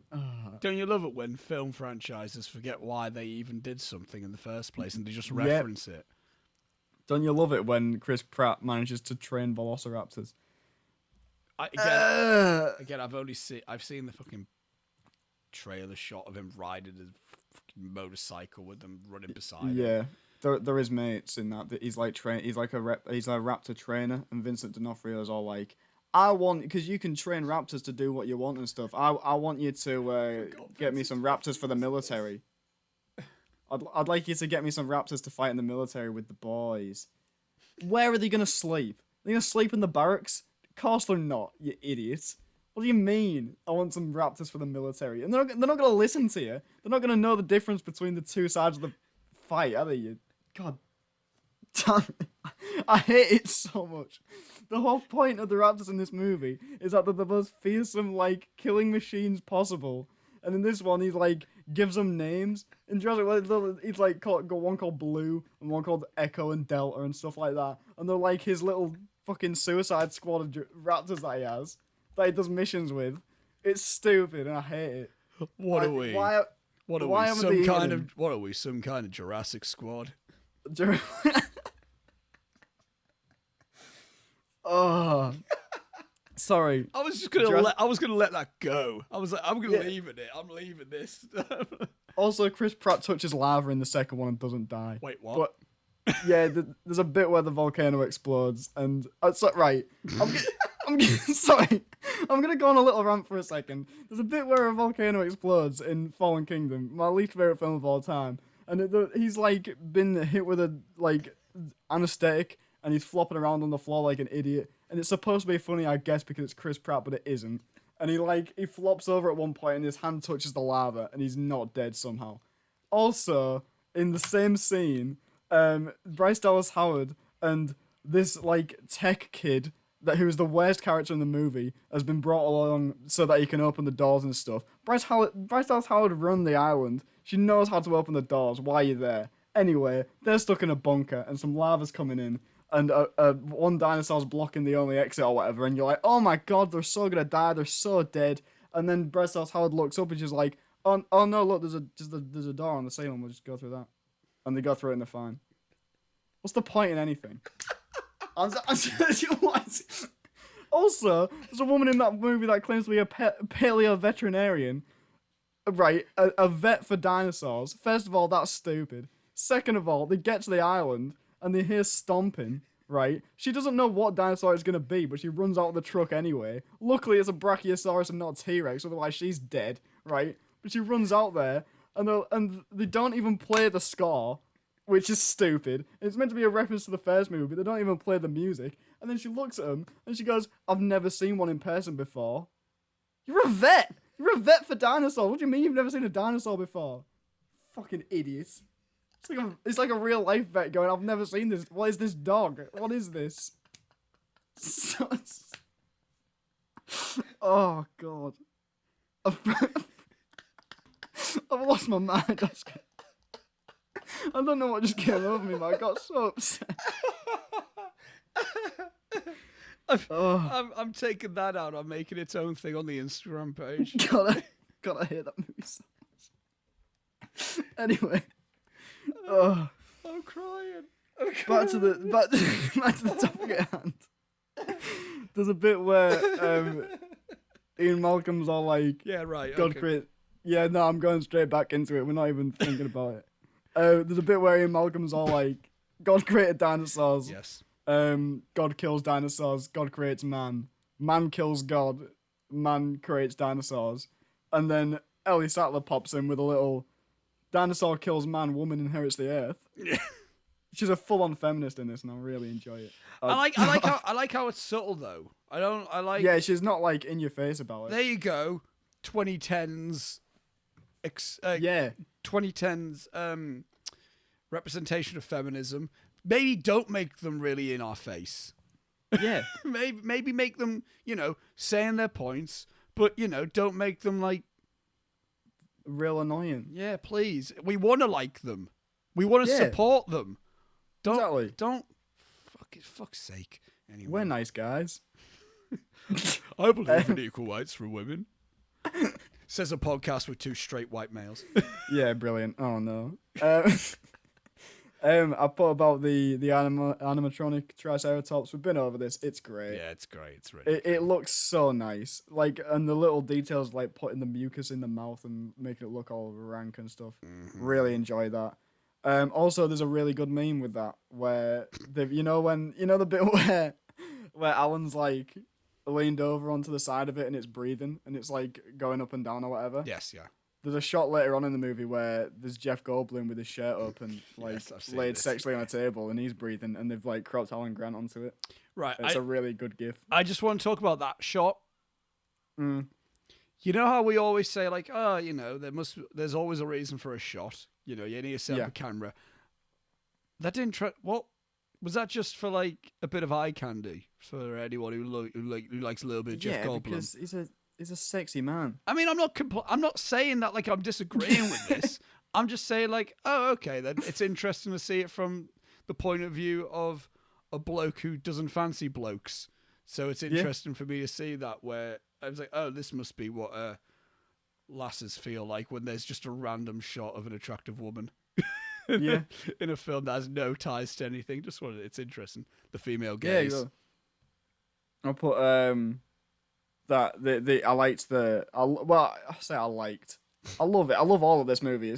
But I love the bit when they're trying to get into Dennis's computer and the thing comes up. It's like It's so stupid, but it's good. And Sam Jackson's like, I hate this hacker shit, man. Is that what hacking was? I think in the 90s. Oh yeah. Oh yeah. Making a little version of yourself dressed as Elvis pop up on a computer and be like, You make a flash animation. Yeah. that's hacking. I really enjoy that. It's very 90s and I very much enjoy it. But yeah, the T-Rex scene, it is one of the most perfect displays of building tension I have ever seen. Mm-hmm. It's so good. Like you said, the water ripples. Even when the T-Rex comes out and Lexi's got the light on, turn the light off. What are you doing? Why does it take him so long to turn it off? That's why I'm like, it's a come on, it's a switch. To turn it off. It. And the God damn it! Now I don't. Right, I'm always 50-50 if I want kids, and I see shit like this. And I'm like, God's sake, maybe if I don't reproduce, maybe I don't. Maybe if I don't like have kids, I don't have to like deal with that, and then get accused of being a dick because I end up shouting at my kids. They are the worst. Leave them alone, Oscar. They're only children. They don't know how to turn off a torch. Just flick the switch. And even Tim's like, just do it. And then both of them get their hands on it, and neither of them could do it. They're fumbling with a torch, yeah. I'm like, God damn it. But, I love the bit. I'm like, just end them. They're fine. It's natural selection. Yeah, just kill them. It's It's fine. natural selection. Let them go. There's the bit. One of my favourite bits in that entire scene is when Tim closes the car door. Yeah. And it just like looks at him, and I'm like, ugh. Yeah. And like, straight away, I was like, oh no. Like, I know, I've seen the movie. I know how it plays out. But I was still like, just sat there in the living room, like, oh shit, that's terrifying. You close you blink and you see frames of Jurassic Park, and yet you're like, oh no. Yeah. But I like the also the bit. I've got a fun fact here. We should have saved it for trivia, but I'm just gonna drop it in here. Go for when the roof caves in and they catch the roof with their hands and legs, and they're like, like screaming and stuff. The T-Rex wasn't supposed to go through the roof. That was. That's genuine fear from those children because it wasn't meant to go through the roof. I mean, it works well. It works very well. It's like Die Hard when they dropped Alan Rickman like on 2 instead of 3 when he dies at the end. They dropped him on 2 instead of 3, so when you see his face of being terrified, he's actually terrified. I didn't know that. Never knew that. But yeah, and I'll do this one last note because it's just something that I saw that I don't think I've ever noticed in the millions of times I've seen this film. When they're driving away from the T-Rex and it's chasing after him, when you see it in the mirror, there's writing on the mirror that says, objects in the mirror are closer than they appear. Which I quite liked. Yeah. I thought that was a nice little charming little touch. But I'll throw it back to you. Okay, I've got... Oh wait, actually. No, I won't. Alright. Because I'm nowhere near up to the raptor scene yet. Alright, go on then. I'm still going. Go on. Fuck it. I've only got like 3 more notes left. Oh, okay. I put that wasn't very COVID secure for the bit where the Brachiosaurus sneezed on her. Yeah. But because that's what it's done to me. Yeah. At this point, I'm now watching movies and I think about things and I'm like, that's not very good. It was done in the 90s, Rob. Stop thinking about it. Yeah. Yeah. It's getting to that point, man. But Our vaccine. Come on, bring it in. Well, get it in my according veins. to Putin. Have you seen that? No. Yeah, he's all like, oh yeah, we've got like an early stages of a vaccine. We're gonna start shipping it out by October because I tried it on my daughter and her fever went real high for a couple of days, but now she's okay. All right. And it's like, okay, Vlad, whatever you say. Big poot. Big old poot. Remember, right? I really want to just deviate completely, and then we will immediately go back to what you're about to say. Yes. Do you remember when Vin Diesel did the ice bucket challenge and challenged Putin? What? He did. When Vin Diesel did the ice bucket challenge, he said a few names, and he said like some celebrity names, and at the very end, and he went, "And Putin." What? Vin? He's the weirdest man. His Facebook page is a thing of gods. It's insane. I love it so much. It's like in interviews and stuff, if he gets an attractive interviewer, he's the most creepy man to ever I hate exist. it. He's like, so bad. I'm surprised he hasn't been Me Too'd. That's bad to say, but you know. Exactly. I mean, if you want to see more of that, the YouTube channel Drew Gooden's got a really good video on it. Go watch it. It's fun. There you go. But he's a creepy ass man. I just wanted to go through that because I just remembered that when we were about Putin. I just remember when Vin Diesel called out Vladimir Putin to do the ice bucket challenge. I'm not sure if he did. Julia had a photo of Putin in her flat. No, it wasn't in her flat. It was in like the kitchen area, they had just like was it framed on the fridge? Yeah, no, it was like it was on like a little because it was like a corner sofa, one of those like ones that goes around a corner. Yeah. And then there was a table in the middle of it, and they had like a framed photo of Putin on the table, and then 2 cups that had spoons in it that they'd stolen from pubs. One that was a 6 and one that was a 9 because comedy. Don't even worry about it. That has nothing to do with anything. Shout out to Julia and her flatmates. Shout out to Ollie if he's listening. He's a great lad. Love to see it. Tasha, everybody. I'm an absolute idiot. I just gave the thumbs up. We're an audio podcast. I'm going to say Shane to not upset people. Everyone that Julia was with, I like you all. Thanks. It's got nothing to do with it. You know, I'm going to move on now. Anyway. My next note was look at that sexy man for Jeff Goldblum with his shirt open. He's so oily. In that shot, he's like covered in oil. I love it very much. He does look like he just got a bit like just like rubbed some like a bit of baby oil on there. A bit of shine on that man. Yeah. I put the arm reveal is so good. Yeah. It's so stupid. I very much enjoyed it though. And then what I would have loved more is if like the arm got like turned around and then like there was still like blood squirting out of it. Oh god, yeah. There's like a little squib. Yeah. Like inside. Oh, that'd be brilliant. I think that would have went past a PG though. I think that's the my opinion. Yeah, probably. You can't have that. Oh no. I love the clever girl. Clever bit girl. Before he dies. Which is foreshadowed because Alan Grant's all like, to the kid at the beginning, he's all like, if a raptor's gonna kill you, it'll stare you straight in the face, and then you'll die from the side because the other 2 will come and get you. And that's exactly what happens to him. Cool. And he looks over and he's all like, clever girl, and then he dies. Good shit. So and then I just put in all capital letters the kitchen scene. It's so good. I put about the effects working so well. Yeah. They look incredible. The switching between the animatronics. And well, I'll say the guys in suits. Yes. And the CG looks really good. I love, because it's very Evil Dead, which, as you know, is one of my favorite movies. Is Evil Dead 2. Yeah. The shot following the raptor's feet as it's running is very Evil Dead, but it looks great. I really, really enjoy that. There's like little charming bits like that I completely forget about in this movie that I love so much. And then I'll pass it back to you because I've only got 3 notes left as well. All right then. I've got here my first of my final notes. I got with the way the film. God, it is the end here. Like I've literally just clicked up. With the way the film ends, I think we didn't need sequels. There was no reason at all. There was no reason for this to like be. It did because it was the highest grossing film of all time. Yeah, exactly. So they did it. Like that's why. But none of them quite recapture the magic. I just can't see what else you need from this. Exactly. It's a similar thing to why I don't. I mean, I was about to say it's a similar reason why I didn't think we need Predator sequels. Although I think you could get away with doing Predator sequels because there's like because it's it's an alien thing. More can come down. That's more of a thing. But like it's not. It's like the dinosaur. It's already turned out to be a failed experiment. Just then it stops. Then that's exactly. It. There's no reason to why we need to see. Oh, they're doing it again. It's like why? Why though? Why are they realistically, no one would be into this ever after this film, after these scenarios. I get stuff like that, especially with like even recently. There's things like that. I mean, I know Knives Out's getting a sequel, and I'm kind of excited about it, but also I don't need another one. No, but I like the fact how they're not going back to that family. It's only Benoit Blanc. Yeah, so you can do that. That can work. But I think. There's one specific director, Matthew Vaughn.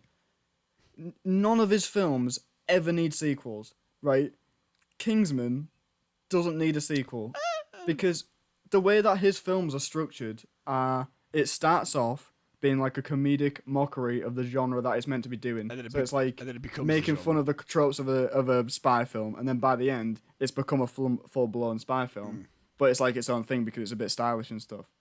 You don't need a second one because where'd you go from there? Because then it's just a spy film. It's just generic. I guess like, so, yeah. Like Kick-Ass as well, I don't think really needed a sequel. I didn't see the sequel to Kick-Ass yet, but I like the idea of it. But yeah, but I'm looking forward to The King's Man. That's interesting to me. I'm excited for that one. Yeah. I like when stuff goes. You know what? A Jurassic Park prequel would have been neat. Could have worked. Like, yeah. Like that could have been interesting. I don't necessarily mean we could have seen dinosaurs, but like a young Richard Hammond. Not Richard Hammond. I combined the two things there. A young Richard Hammond before he crashed all those cars. A young John Hammond. Yes. That could have been more that could have been an interesting thing. The Godfather Part 2 of Jurassic Park. I'd love to see that. It would have played like a young John Hammond. Who would have done that? You would have had to get like a young David Attenborough. You would have had to get like a young British actor at the time. It was like the thing then. Young British actor at the time. It was like I genuinely can't think of anyone British. I can't think. They're all shit. We're all pretty shy. No, wait, what do you mean? We have some of the best actors. Nah, we're all right. We got Ray Fiennes. Patrick Stewart. Ray Fiennes. Ray Fiennes could have done it at the time. Yeah. I mean, yeah, shouldn't. Yeah. Within the 90s, he would have been like in his 30s. Yeah, he could have done. And he worked with Spielberg on Schindler's List. Exactly. There you go. He'd have been fine. There you go. Give me the rights, Spielberg. Give us the rights. Give us the rights, you coward. Not the rights. Big fan. Give us the royalties. That's what I was meaning. Make the film. Yes. Give us the royalties. Give us the money. I won't do the script. Robbie could do the script, but I could get story credit for that. There you go. I'm a big fan. I'll be writing a script. Pitching to Steven Spielberg about this. Is this my last point? Maybe. Overall, this is my overall thoughts on the film that I wrote after I watched the film. Overall, I find it to be a fun film that still entertains me. However, what stops me from loving it is that it is firmly a film of its time and it is stuck in the 90s, like a lot of high-grossing films and most of Spielberg's films, in my opinion.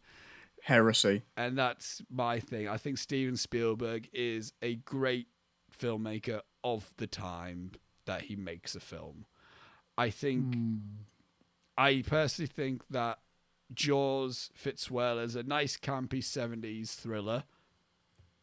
I think the Indiana Jones films are fun, but I don't think they could have been made in any other time. Because they are timeless. They're what good. Do you mean? They're good. They're good. They're entertaining. I don't think if you made those films even 10 years later, they would have looked well cheesy and well silly. It would have come across in that way, I think. I think that a lot of his films in the 90s are lovely melodramas that work well for the 90s way of drama. I think that if you make a film like Saving Private Ryan now, it comes across as Oscar baity and a bit preachy, but it works well for the 90s. And I think he lost his way in the 2000s. I can't really think of much that he really did in the 2000s that sprung to mind. I like Minority Report. I need to rewatch that, though. Yeah, that's a good one. And I still haven't seen Catch Me If You Can, so I will say that. Oh my God, right. Watch it. I've got the DVD. Catch Me If You Can, so good. And in the 2010s, I think I'm not a fan of him at all, if I'm being perfectly honest. Bridge of Spies? I thought it was all right. I liked Lincoln for Daniel Day-Lewis, but I found the rest of the film entirely boring and really... Hot take, Ready Player One's amazing. I love it. Ready Player One is my least favourite film he's ever done, and it's the film that I think solidifies him as very dated. I really enjoy it. I really enjoyed that movie. It's a film that I think is a shit Spy Kids 3D, and I think also what? and I also think I don't mind War Horse, but it's a film if he made 20 years earlier, it would have fit a lot better. Yeah, it would have it'd have done better. I don't really like that too much. Tintin's fine. I enjoy Tintin. I enjoy Tintin thoroughly. I do. Okay. I think it would have worked better if it wasn't mocap animation and just purely CG animation. I cannot personally. put into words how thin the ice you are skating on is right now. And what else has he done recently? Oh, and I saw like a scene from the BFG he did, and I was like, "This is Yeah, we don't need to talk about the this BFG, is this is horrendous." So basically, my thoughts on Spielberg is I think with Jurassic Park specifically, it wouldn't have fit in any other time period than the time that he made it. Personally, I think it gets looked back fondly for the nostalgic purposes that it did, that it is now. And I think if you try to do that film now, I don't think it'll do well at the box office. It will, but I don't think it will get anyone's attention. Personally, I cannot put into words how much of a betrayal this feels like. But that's and I think that's the thing. That's a lot of the thing with high grossing films. I think so. I'm going on my little this is the thought that I've had in the past few days. I think any film that reaches a certain level of box office success does so because it is of the moment, and people of that moment want to go and see that film instantly. So they go and see it, and it gets loads of money because it's a film of the moment. And then I can't think of another an example I can give to that is James Cameron's Avatar. I remember back in 2009, I remember all the hype around that film. It's great. You should see it. The 3D is amazing. It's incredible. I watched it maybe January, February 2010, when it was still out. Saw it in 3D in the cinema. I was like, this is amazing. I love this film. It's great. And I got the DVD, watched it again. This is really cool. And then I just thought to myself, is it though? And then a year later in 2011, I was like, you know what? I find it quite overrated. And I was in the minority at that point for saying that, Robbie. Yeah. In 2011, when I was like, you know what's overrated? People looked at me and went, what the fuck are you on about, Oscar? And I think that's the same thing with a lot of blockbusters. I think a lot of high-grossing blockbusters are successful because they know the moment and the time to get people. Okay. I think. And I think that's why Spielberg did very well at the time, within his stuff. He was known as the blockbuster king. And he did well for it because he made films that people were very interested in the moment. Yeah. And I think that says a lot when I think my favorite film of his is Schindler's List, a Holocaust film, which did well in its own right. It did very well, but for a very different reason to Jurassic Park doing well. Yeah. And I do think I look at blockbusters and high grossing films from the 90s, from the 2000s, from the 2010s, and I look at them and I'm like, I'd never look back at them and think to myself, that's staying with me to this day. I look at Titanic, I'm like, I watched it once and I never have to see it again. Yeah. I look at the Lord of the Rings trilogy and I watched them once and I never have to watch them ever again. Ridiculous. I don't know what I'm doing right now. Ridiculous statements. And I watch the Marvel films, and I'm like, yeah. I don't have to ever look at these ever again. I don't never have to go back to them. And I love this film. I do as well. I really love the next film I'm about to say. I love so much. But as of late, The Dark Knight is lowering on my favorite Chris Nolan films. Oh my God. And I love it. It's my favorite Batman film. It is, genuinely. Mm-hmm. But I think I prefer Inception, and I think I'm starting to prefer The Prestige, because The Prestige is just higher in my mind for that thing. So I just honestly think, in my personal opinion, this is what I've realized with the big high-grossing blockbuster films, and why I feel like a bit of a pretentious wanker whenever I say I'm not really a fan of them. None of them stick with me immediately after I watch them. And I think because of it, it just feels very of the moment and of the time. Right. And I think there's a bit of that in Jurassic Park, personally. I think the Wayne Knight character is just it's it doesn't age.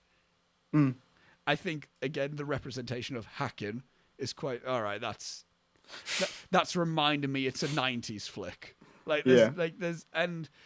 And even some of the child actors, they're a bit this just feels very children's 90s flick to me. Mm-hmm. Whereas like in confliction to me, where my favorite film was 12 Angry Men, where there's nothing about there where it says the time period, to where that's where I think why I can't fully get on board with Jurassic Park. And in theory, a lot of Spielberg's films I can't really get on board with. And I know that's very blasphemous with a lot of people, and you especially, Robbie, who is your favorite director. And maybe one time we can get more into that within certain things, because I wouldn't mind discussing other Spielberg films on this podcast at some point and delving deeper into that.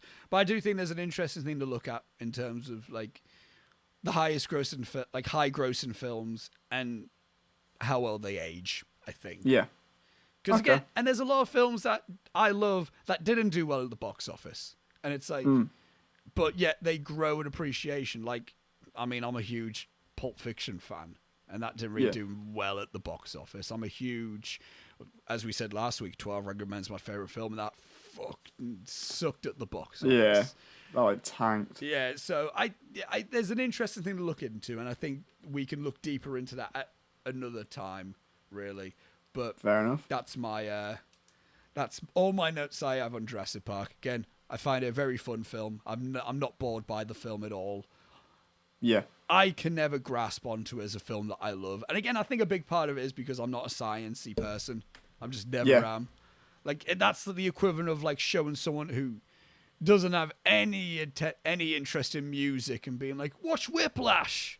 And they're like, I get, it's well made, but what the fuck am I getting from that? You know what I mean? Yeah, exactly, yeah. But that's where, that's my overall notes on Jurassic Park.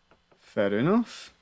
I have two more. Go for it. And then I'll get into my overall thoughts.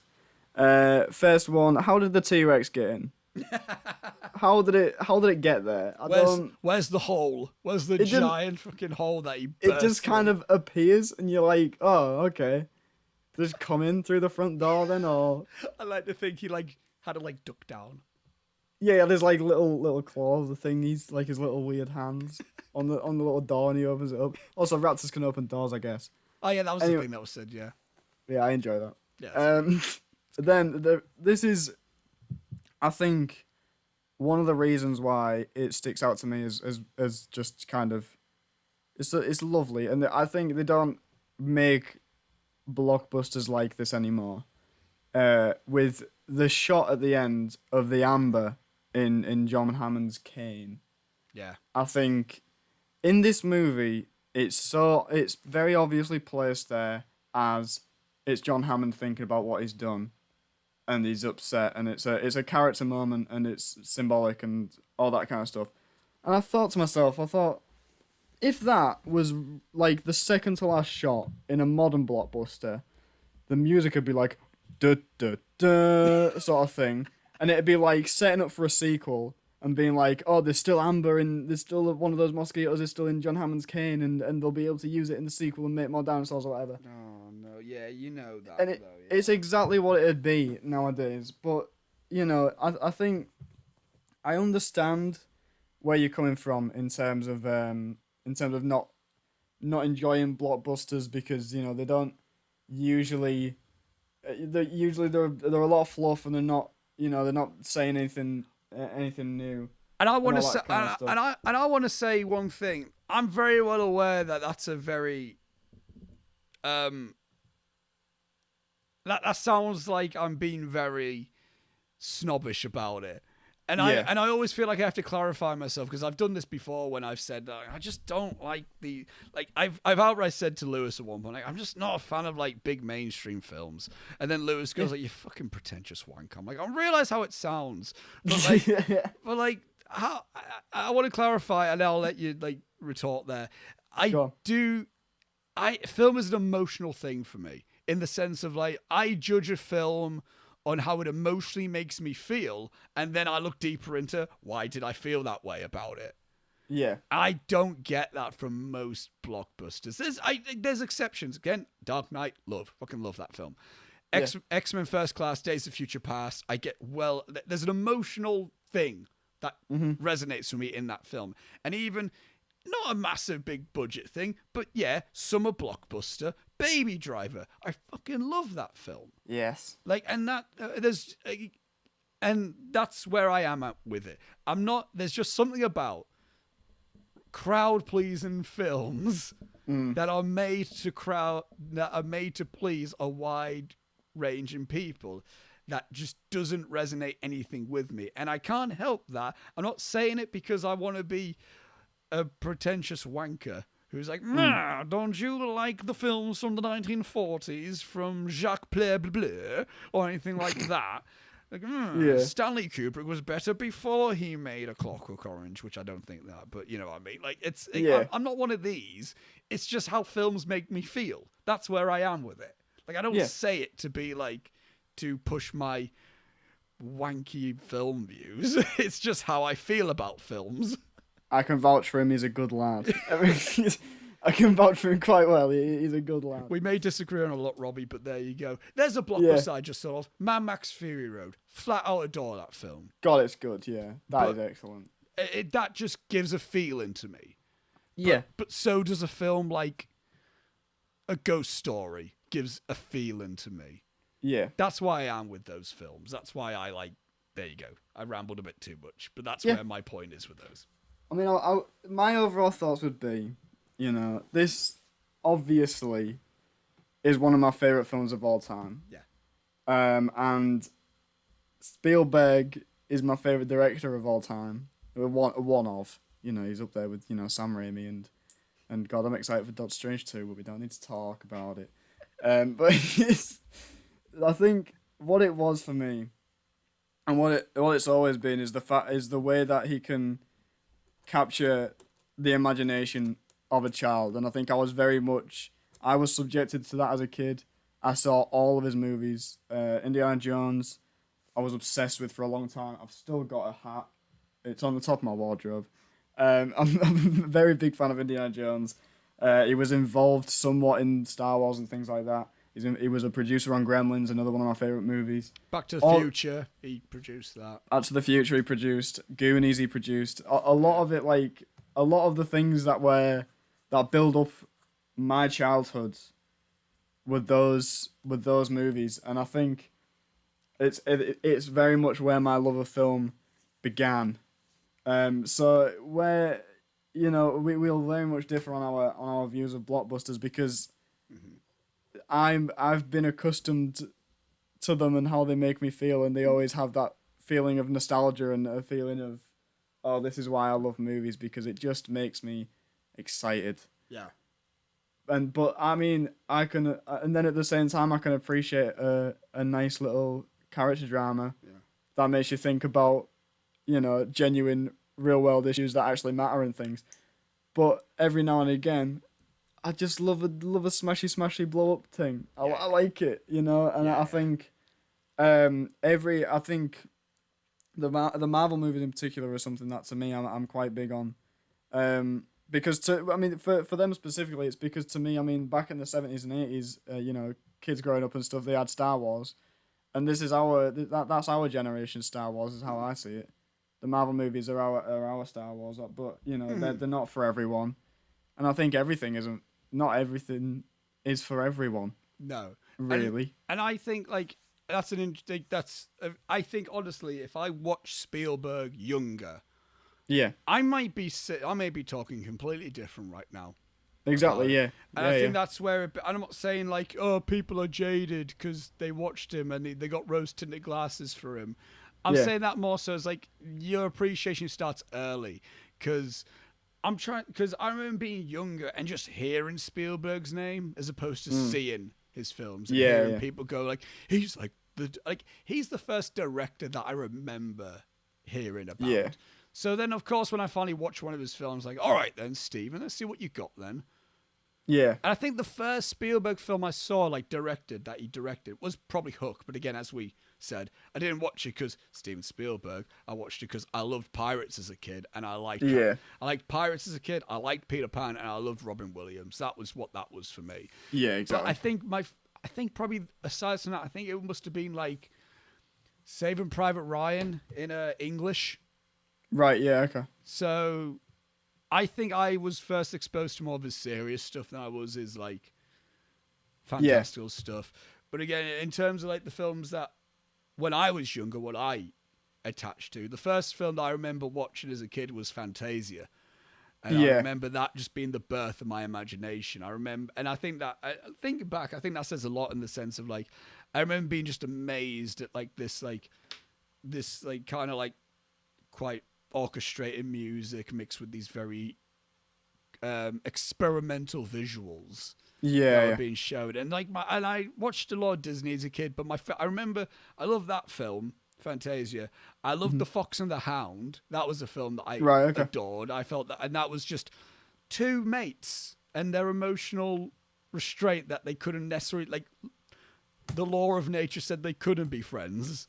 Yeah. And I love that. And I also loved The Hunchback of Notre Dame. That was a favorite of mine because that was the first time that I felt a film could be epic. Yeah. And I think again I loved, and as like a kid, and again I love like those turn your brain off things, like turn my brain off stuff. I mean, I loved Star Wars as a kid, obviously. Yeah. But I loved like my turn my brain off shit was like Spy Kids. Right. Okay. And I don't know, and I think, and again that's kind of stylized for a kid's film. Yeah, and definitely. I think that's like when I watch like a Tarantino film, I oddly enough get this weird nostalgia for it. Mm-hmm. And again, my like equivalent of like, I just want to turn my brain off and watch shit happen. I love martial arts stuff, man. Yeah.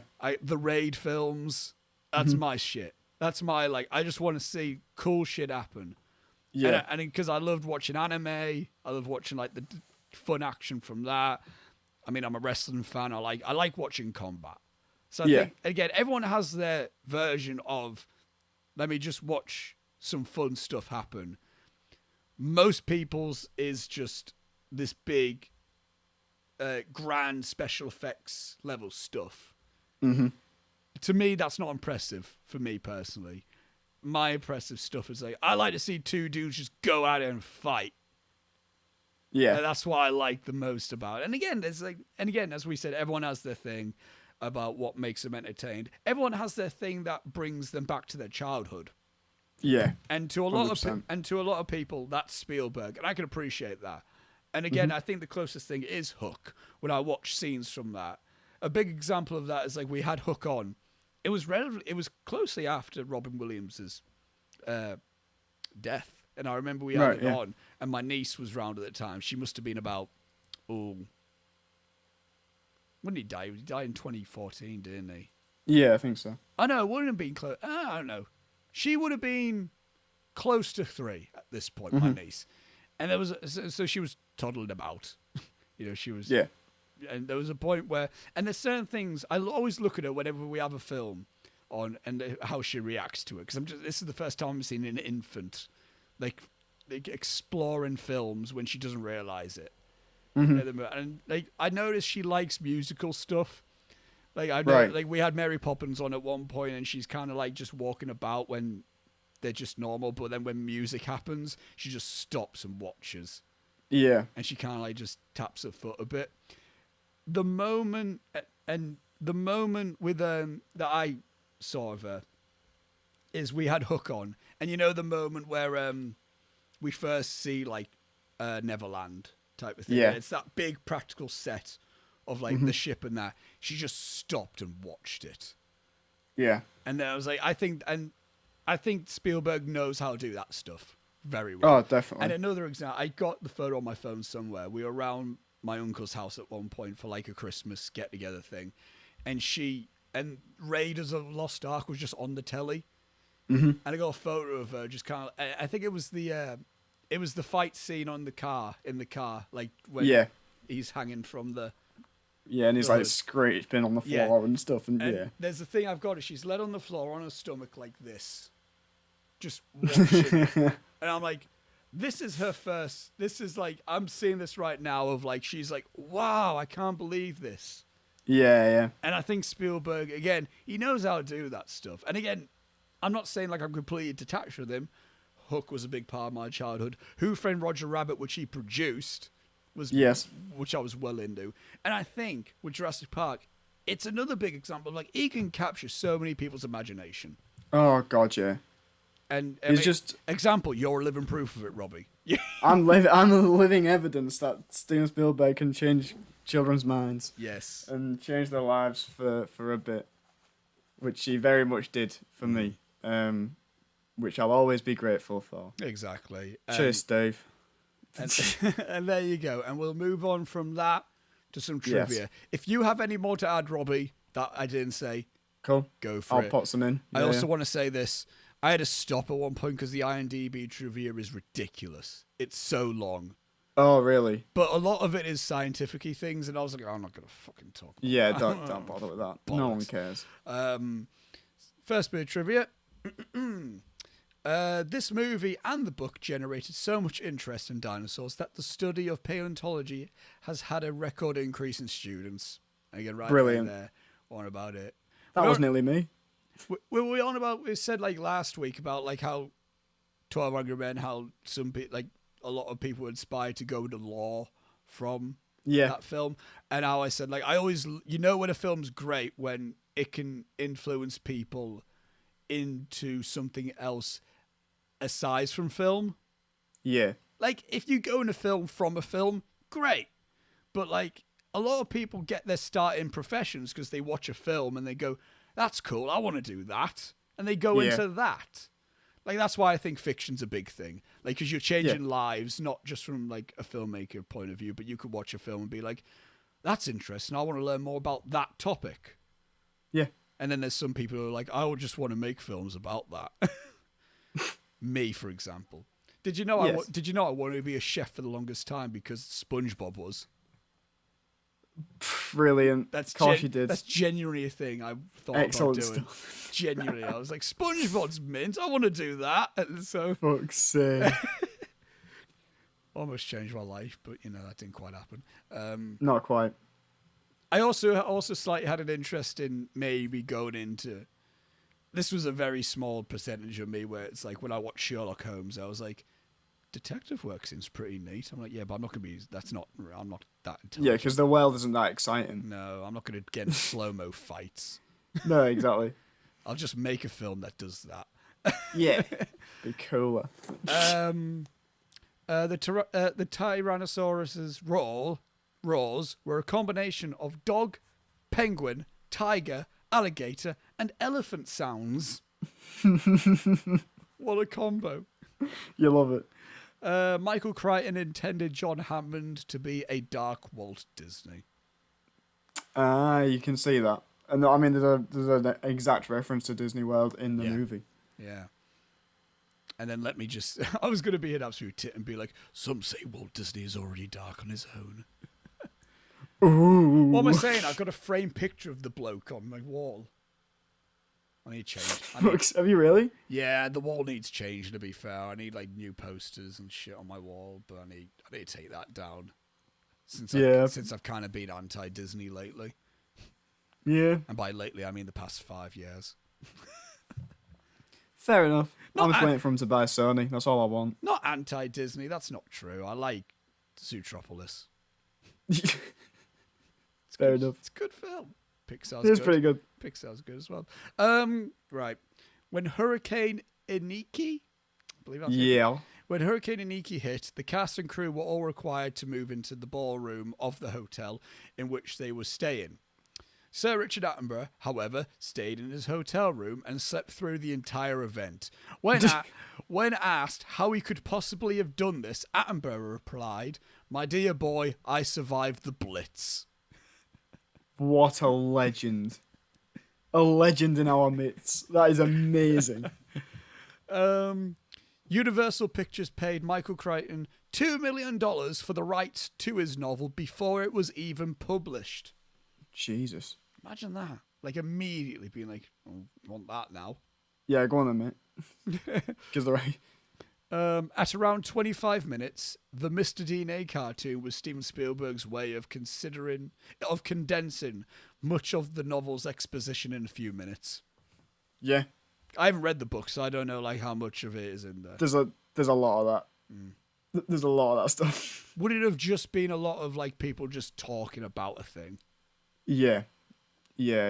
Which Which is a good way of like why, of like how adapting like book as a medium needs to be proper exposition-y because it's a book. Like what like, you have to read it. You can't just words. Yeah. Yeah. It's the same thing with songs. In order to tell a story, a song kind of needs to always say like how someone's like verbally say a feeling. Yeah. Of a thing. I like a musical's a lot of that. You don't ever. Yeah. Everyone's internal thoughts are put out loud because it's a musical and they sing them. Whereas, like, you know, a film, you can do a close up and someone has a glance and then that's it. And you've done an emotion. Exactly. Yeah. Yeah. Harrison Ford was offered and turned down the role of Dr. Alan Grant, as he felt that the part wasn't right for him. After seeing the movie, he says that he had made the right decision.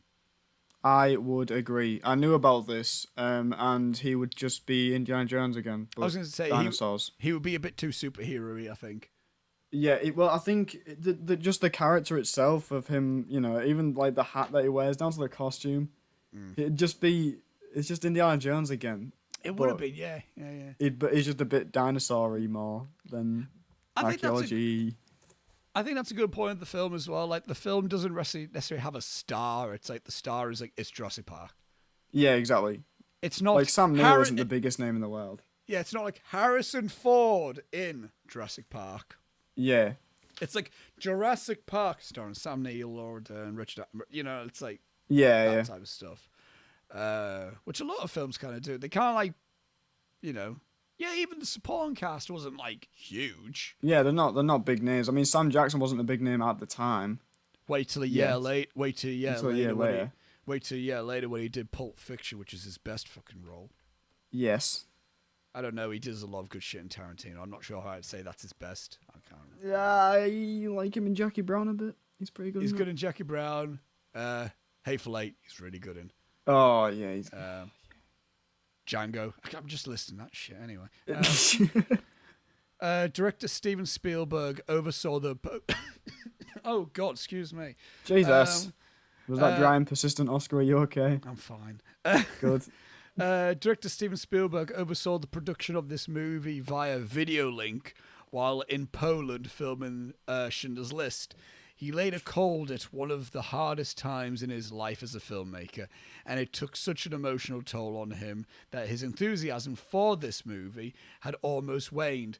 He said that he needed an hour per day to muster up the energy to comment on digital dinosaurs and answer trivial questions from the special effects crew. Oh. Rough. I mean, to be fair, you just made like two of the biggest movies ever. In the same year. In the same year, he made the highest grossing film of all time and the film that won like all the best picture nominations. Yeah. Like, you know, incredible year. I mean, I couldn't imagine fucking doing that. Yeah, exactly.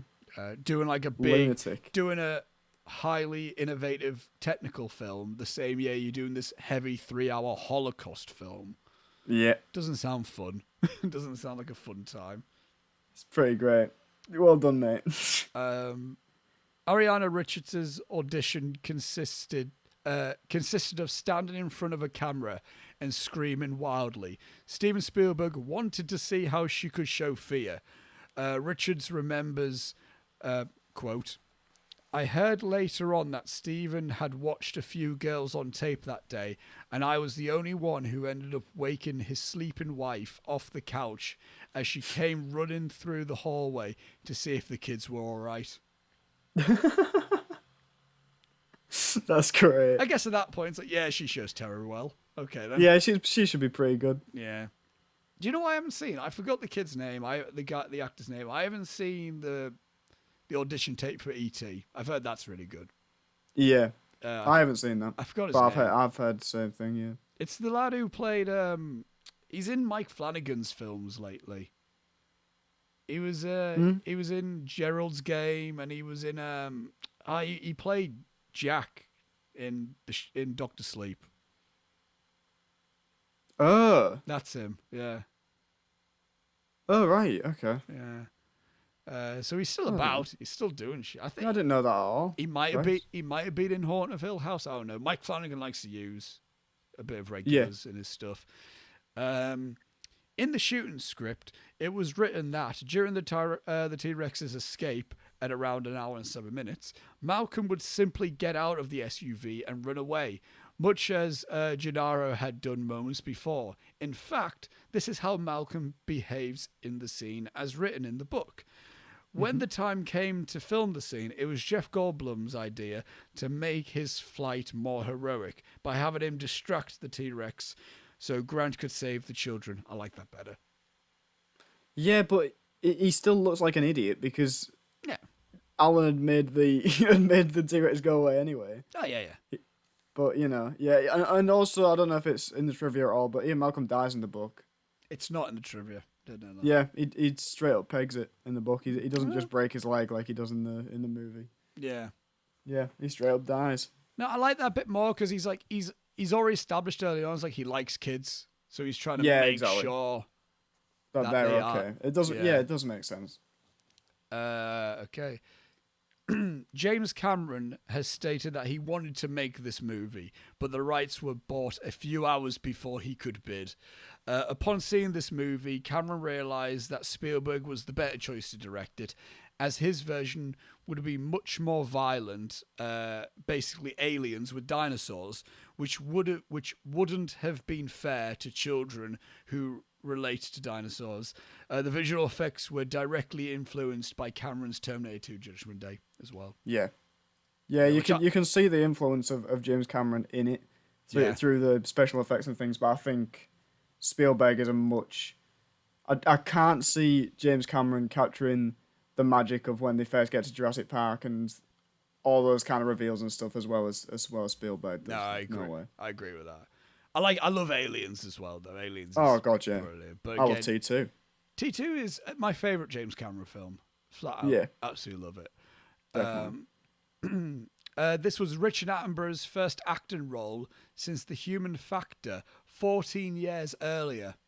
Jesus. His last acting role was 1979 because he was a director, wasn't he? Yeah. Gandhi, Chaplin. Mm-hmm. Yeah. Haven't seen Gandhi yet. No, I haven't. The length of time kind of puts me off, and I've heard it's kind of a bit boring, which I'm like, right, okay. I'll get to it eventually, maybe. Maybe one day. I think it's like over 3 hours long, and I'm like, I don't know. I'll see. Christ. I'll see. The kitchen scene was Ariana Richards' favourite scene. It was filmed in 2 weeks with raptors there most of the time, and a man in a suit some of the time. Anyone in a raptor suit could only do it for up to 15 minutes because they were bent over in a downhill skiing position, which is very physical.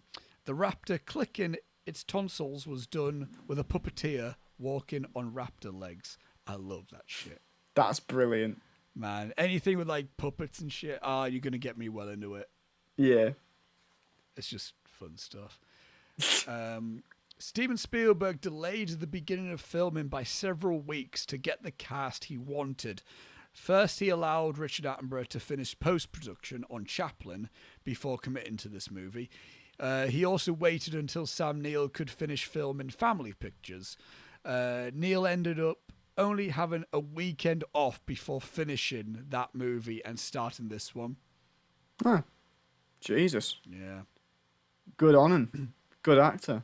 Indeed. Got an excellent Twitter, by the way. It's very funny. Oh, Sam Neill. Yeah. He's got a hilarious Twitter account. What was he in? Not long ago. Hunt for the Wilder People. That was it. Yeah, he's good in that. I like him in that. Yeah, he's great in that. You know what film that I like that a lot of people don't? Go on. Bicentennial Man. He's good in that.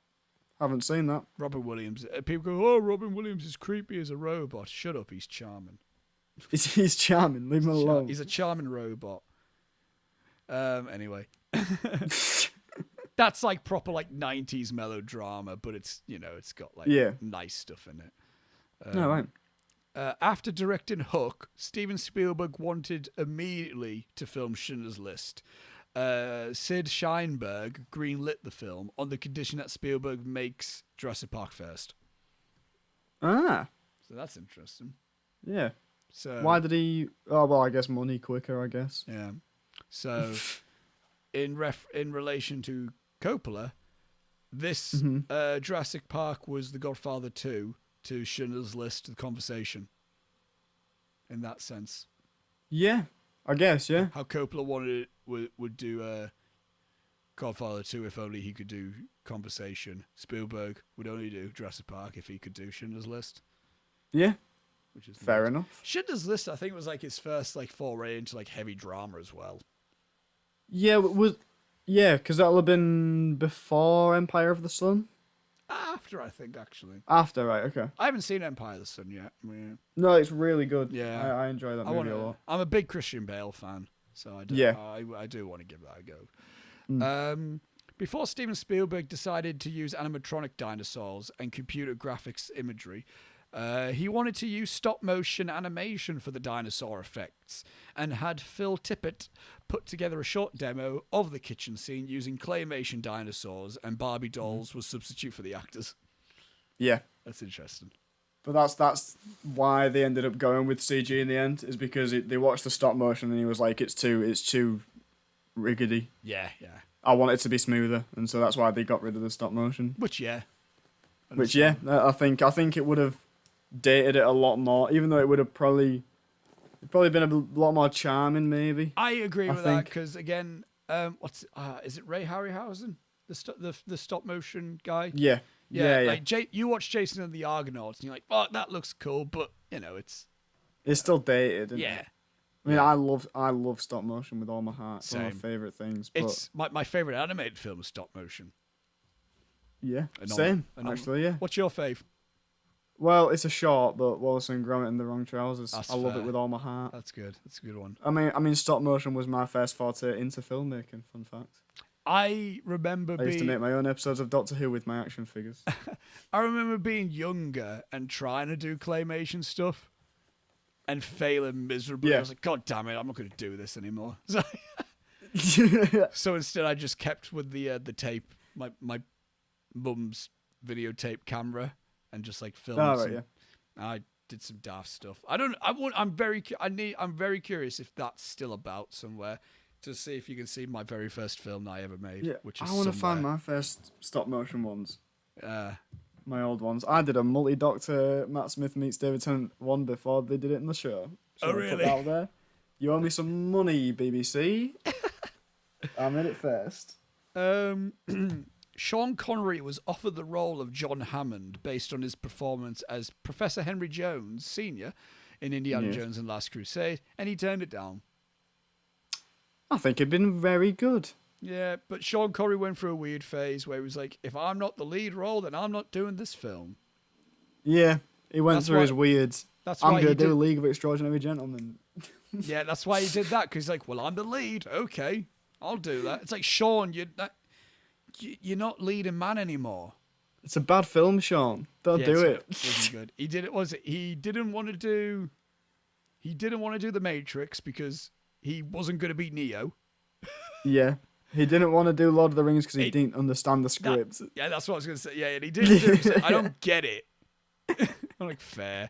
I much prefer Ian McKellen as Gandalf. Oh, I much prefer Ian McKellen, yeah. Could you imagine Sean Connery as Gandalf? It wouldn't have worked.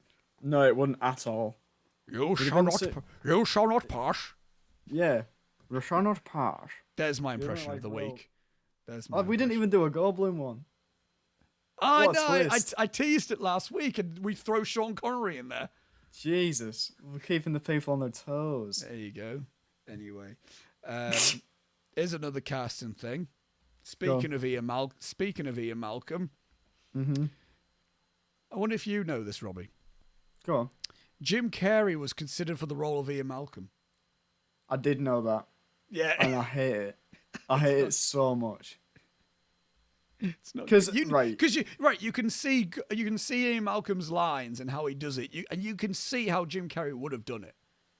He would have been peak highest paid actor in the world, Jim Carrey, at this point as well. He would have been approaching it. Because this would have been hate him in that era. Because this would have been a year before Dumb and Dumber. Yeah, so right. It would have I say I like Jim Carrey in The Mask because he works. I don't like The Mask. Robbie, man. I really don't like The Mask. Oh no. I'm sorry. And let me think about this as well. He's not the Riddler in Batman Forever. He's not. No, he's playing the Joker, but not as good. Well, he's just playing Jim Carrey. Yeah. And you know what? Here's two 90s film. I just want to say I don't like Dumb and Dumber. Dumb and Dumber sucks. It's terrible. I've got bad. I've got a weird thing with Dumb and Dumber. But it's like Dumb and Dumber is the 10 Commandments of my household. Everyone lives and dies by Dumb and Dumber, right? So I was raised on it. How does that mean it's 10? Oh, like some people just watch the 10 Commandments every fucking Easter or some shit. Oh no, I mean as in like the actual biblical 10 Commandments. I thought you meant the film. By. I was going to be the no, the film. I was going to be what's the reference there? It's like everybody follows it like a religion. Everyone loves it in this house, right? And so I was raised on it, and I used to think it was really, really funny. And I showed Julia it last week because it's just been put on Netflix. We turned it off halfway through because I was embarrassed. It's not good, is it? It's weird. It's good. real. It's like there's so many points in it where I'm like, Jim Carrey, stop, please. Because I didn't grow up on that. I watched it for the first time because I had a mate who goes, "It's fucking hilarious. Watch it." And I watched it when I was 17. I was like, "This is awful." It's the one-liners are excellent. It's just the physical comedy stuff is so irritating. Like I love Jim Carrey. To an extent, I like him a lot in certain things. Yeah. But I think, like Adam Sandler, he needs to do more serious stuff as opposed to comedy stuff.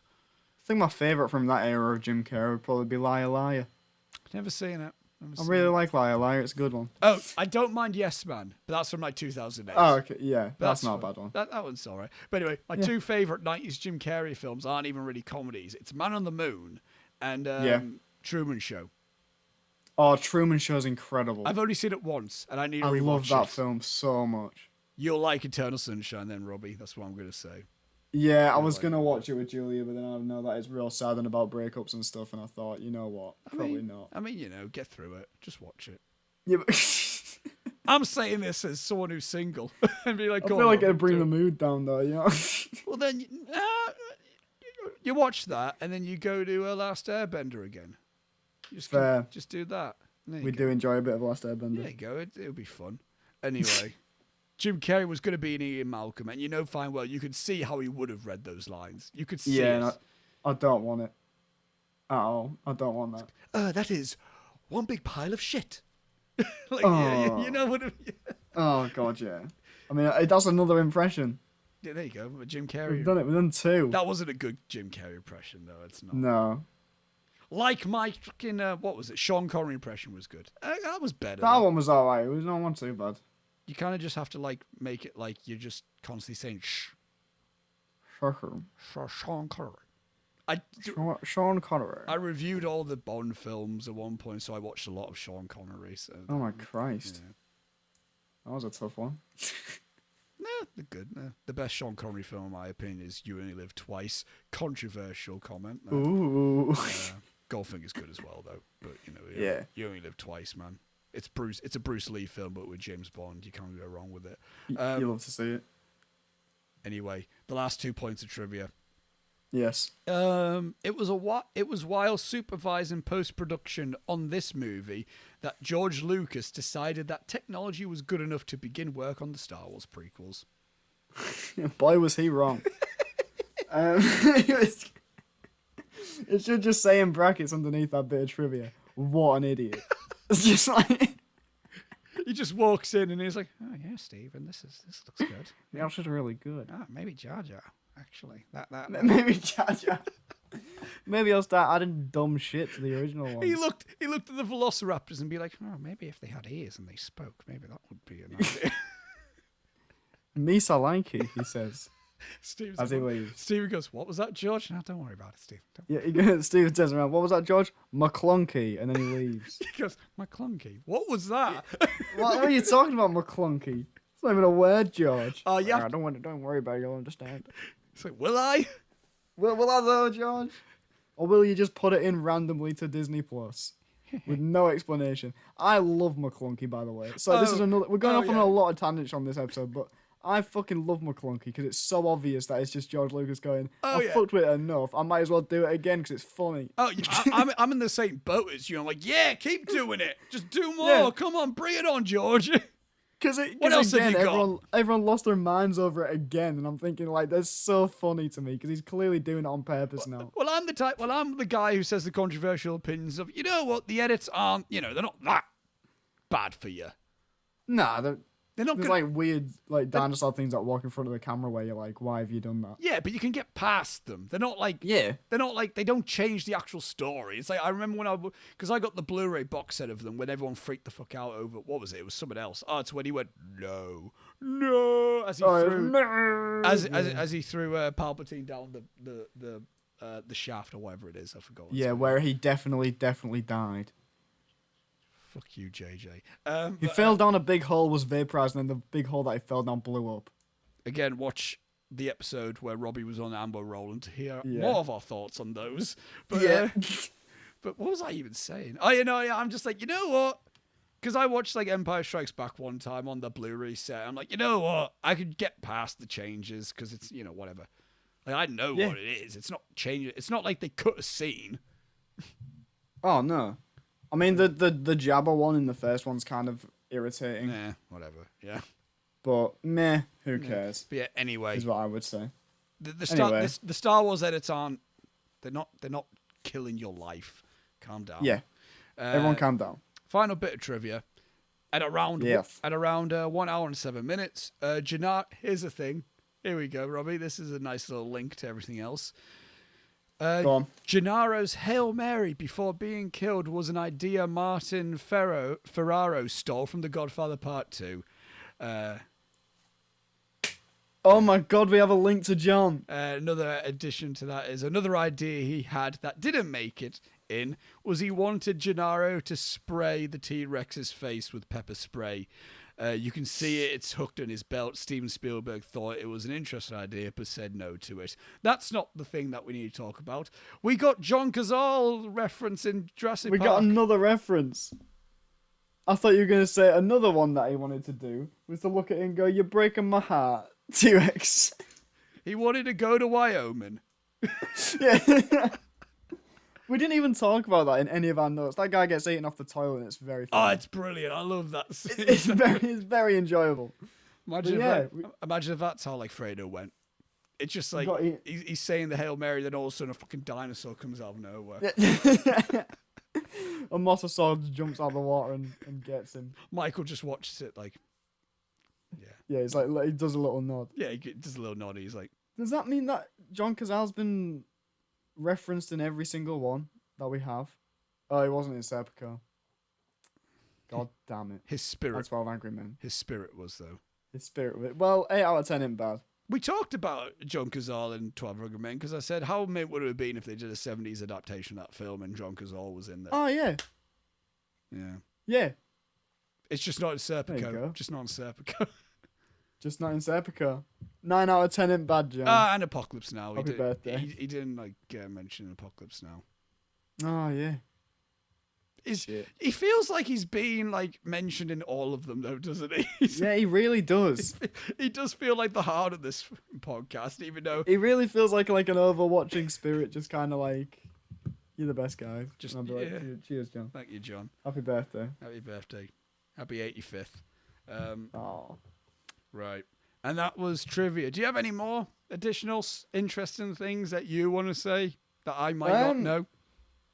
Not that I can really think of. That's actually fine. Off the top of my head now. No. I should have put you in charge of this trivia, but it's all right. It's fine. It's all right, mate. Don't worry about it. Got some good ones in there.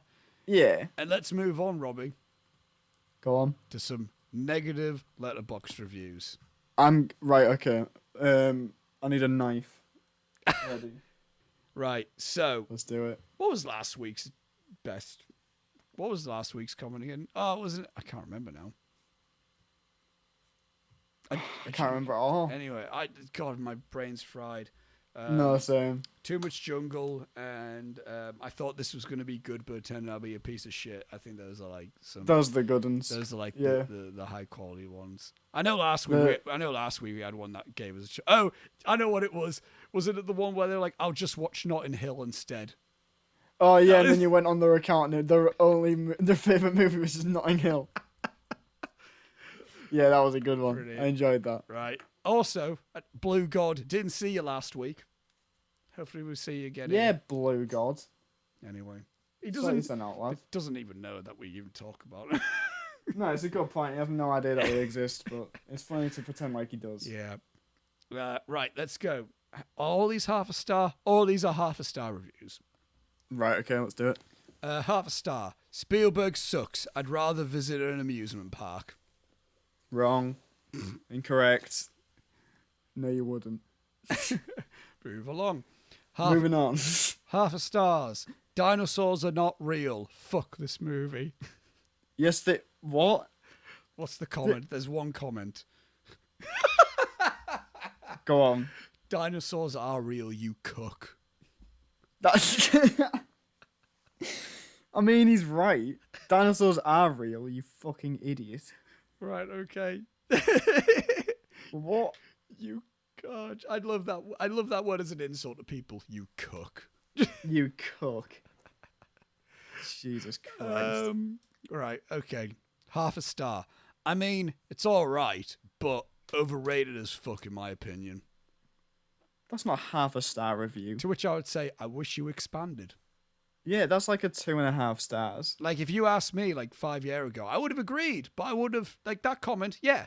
But yeah, I wouldn't have not said... for half a star. I think I would have always said... I think for a while I always put it as 3 stars. For a good while. I would say it's like 3.5 now, if I were rating. I would give this... Fair enough. For my opinion. I'd give it a 6. Of course. You'll break the Meltzer scale. There's a very few people who will actually understand that. Yeah. Do you get that? No. Okay, yeah, I was going to say. I was like, do you? Okay, no. No idea. There's 2 comments on that review which says, there's still time to delete this review, friend. At least they were being nice about it. That's great. The comments are the best part of these ones so yeah, far. they are good. And then someone also said, is half a star...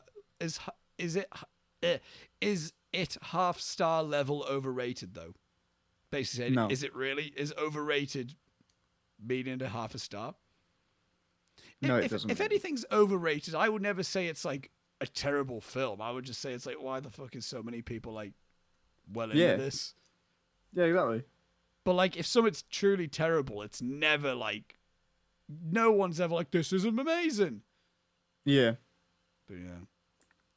Unless if some people actually like the 2019 Lion King film, otherwise they're just wrong. They're completely incorrect in their opinion. They are wrong.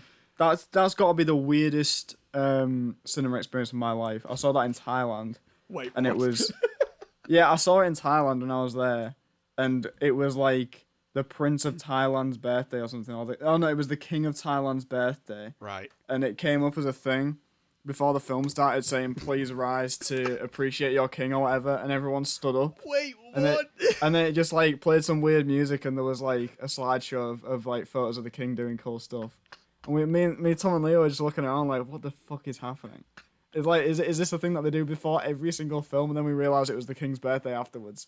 And then after that, once that thing had happened, we saw the Lion King again, but different. You saw you saw the Lion King, but a lot more unappealing and somehow half an hour longer. Yeah, we saw the Lion King, but worse. Yeah. And even though that, and they cut out things to make the movie make less sense. They somehow cut out things, and it was half an hour longer. Yeah, I didn't get it. It was like it's like Jon Favreau invented some weird like distortion of time. No, I know, and like, you know how Zazu in that... This is going to be another tangent. There we go. Zazu's not put in the cage in the new one. No.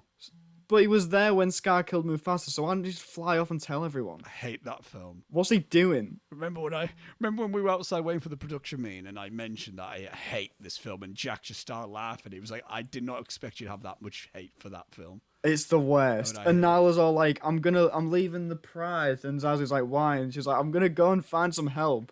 Because she thinks Simba's dead. She's like, I'm going to go find some help. Who's going to help you? It's been established that Lion's at the top of the food chain. What's your plan? Do you know what I might do, Robbie? I might get all the points where we went off topic, make them their own video and release that on the Instagram things like when we went off topic. This is definitely. This is all staying in the podcast itself, but fuck, I'm like making its own video. This is brilliant. Also, definitely do that. My end point of Lion King is like, can you feel the love tonight? The sun is out, you fucking plebs. The love tonight? Can you not tell night and day? Can you not tell night from day, you absolute morons? Allez, Favreau. Come on, mate. It's a film where you have complete control of everything in there because it's completely CGI. Yeah, live action, my fucking asshole. And yet you're like going, can you feel the love tonight? It's not that difficult to make the night, to make the scenery nighttime. You absolute morons. No wonder this wasn't nominated for Best Visual Effects. Because you know what? Even the visual effects wasn't even that good. Fuck Disney. Anyway. And it's not even Elton John. It's not even Elton John. Fuck's sake. Hans Zimmer is being brought back to do the score for Lion King. Do you mean he's being brought back to give them the rights to the 1994 score? Oh, yes, the score that is what they mean. Oh, this seems pretty good. You know why it's pretty good? Because you remember it from 94. That's why it's good. Because it was good then, and you haven't changed it. Jesus Christ. Anyway. Anyway. Back to negative Letterboxd reviews for Jurassic Park. Hakuna Matata, am I right? Damn it. It means no worries. For the rest of our days. Half a star. Borefest. Plot moves along far too slow, and action is minimal at best. I disagree thoroughly. That's not true. It's not. As I said, there's one thing you can't say about the cinemas. Why do we get into these things on this podcast when we're reading the Letterboxd reviews and like it's boring? I'm like, how are you making it boring? How is it boring? Yeah, they just say it's boring, and they're meant to. They expect you to be like, oh, okay. No, it's not okay. Say why. Give us examples. What were you bored by? Come on. Fuck you, is what I would say. If we ever get big enough, we need to like do a thing where it's like we need to like tweet out a thing, be like, hey, if you don't like this film, send us a video of you saying why you don't like it, and then we like, look at them. That would react to them for a special episode. There you go. Very good. There you go. We just need to get like a following now. Fans. We need to get people who like this. I've noticed more people liking the Instagram posts though. Yeah. Do you know why? Why? Because I've stuck hashtags on them now. I've realised that's what I should do. Yeah, stick hashtags on them. There you go. And it gets it out there. Yeah, exactly. Marketing. There you go. Yeah. Half a star. Shout out to those who just got scammed for wasting 2 hours to watch this terrible show. I hate whenever Charlie Brown beats the dinosaur. So unrealistic. Wait, what? What? I'm trying to think that no one looks like Charlie Brown. There's no. Yeah, they just talk about peanuts. What are they talking about? They start off like pretty like impactful with their thoughts. Yeah. And then they just kind of got confusing. Does Sam Neill play Charlie Brown in something? I don't know. That's really weird. Half a star. Just kidding. I love Jurassic Park. That one's excellent. Okay, I would be surprised if anything tops that. I love that. Just kidding. I love Jurassic Park. Imagine people say, half a star, what? And they click on the review. Oh, okay, it's fine. That's excellent. That's so good. This is the same dude as well that I'm about to read. Go on. Half a star. My teacher said this good for stress release. Okay, you kind of like... What? You kind of like redacted your like coolness there, mate. Yeah, you redacted your coolness. I'd still give you props for that one. But, yeah, you know, that one's pretty good. That one's not that funny. Half a star. This makes no sense. K. Is that it? That's a half a star review for Jurassic Park, Robbie. Excellent stuff. You love to see it. Wait, hang on a minute. Half a star. Where are girls? There's two of them in the movie. they were there. What? Half a star. Dinosaurs are stupid and this movie is unrealistic. I actually hate dinosaurs almost as much as I hate Ted Troyd. Right. You've never met a dinosaur. You might like him if you got to know him. Yeah, give him a chance. Give him a chance. Also, what do you mean you hate dinosaurs? There's nothing about them to hate. We don't see them. Right. There's two comments. One of them says oof. Yeah. And another one says, it is impossible to hate dinosaurs. Fuck you. Exactly. Thank you. Thank you to that person. That's dumb as shit. There's one comment which is written in, I believe, Hindi. Mm-hmm. I can't even make out what that says, so I'm not. You know what? I can't even try, Robbie. I can't. I can't even begin to think about how to pronounce. One anything. of these days, I will trick you into that. You'll trick me into reading a Hindi review. Yes. When I imagine. One day. Right. Final review. 0.5 star. Marvel didn't make it. You're right. They didn't. Yeah. They don't make their own movies. There's 4 comments on this, right? Was this me who commented this one? I only hate it because it was an A24. Oh, Christ. Shut up. Look, mate, as a fellow A24 absolute fanboy, don't give us a bad name. Come on, no way. Don't be a twat, Dave. Another comment, wait, are you for real? This is an F. It's so dumb. Another one says, you have got to be kidding me. This is ridiculous. Correct. And then another comment, did you see my star rating after? Oh, this is the same dude. This is the person. Did you see my star rating after, or does it not show up? I like to assume this guy did a 0.5 star review and then fixed it later. And then was like, haha, just kidding. Yeah. But speaking of just... But not as funny as the other guy. I was going to say, just kidding. I have to give props to the review of the week being, yes. Just kidding, I love Jurassic Park. Yes. Which is by This Seems Cool. I'll give a shout out to this dude. Good lad, you seem cool. No favourite films, just... Nah, fair enough. Nothing? No. Oh. Well, wait, you seem cool, dude. This person was the one who put shout out to those who just got scammed for wasting 2 hours to watch this terrible show.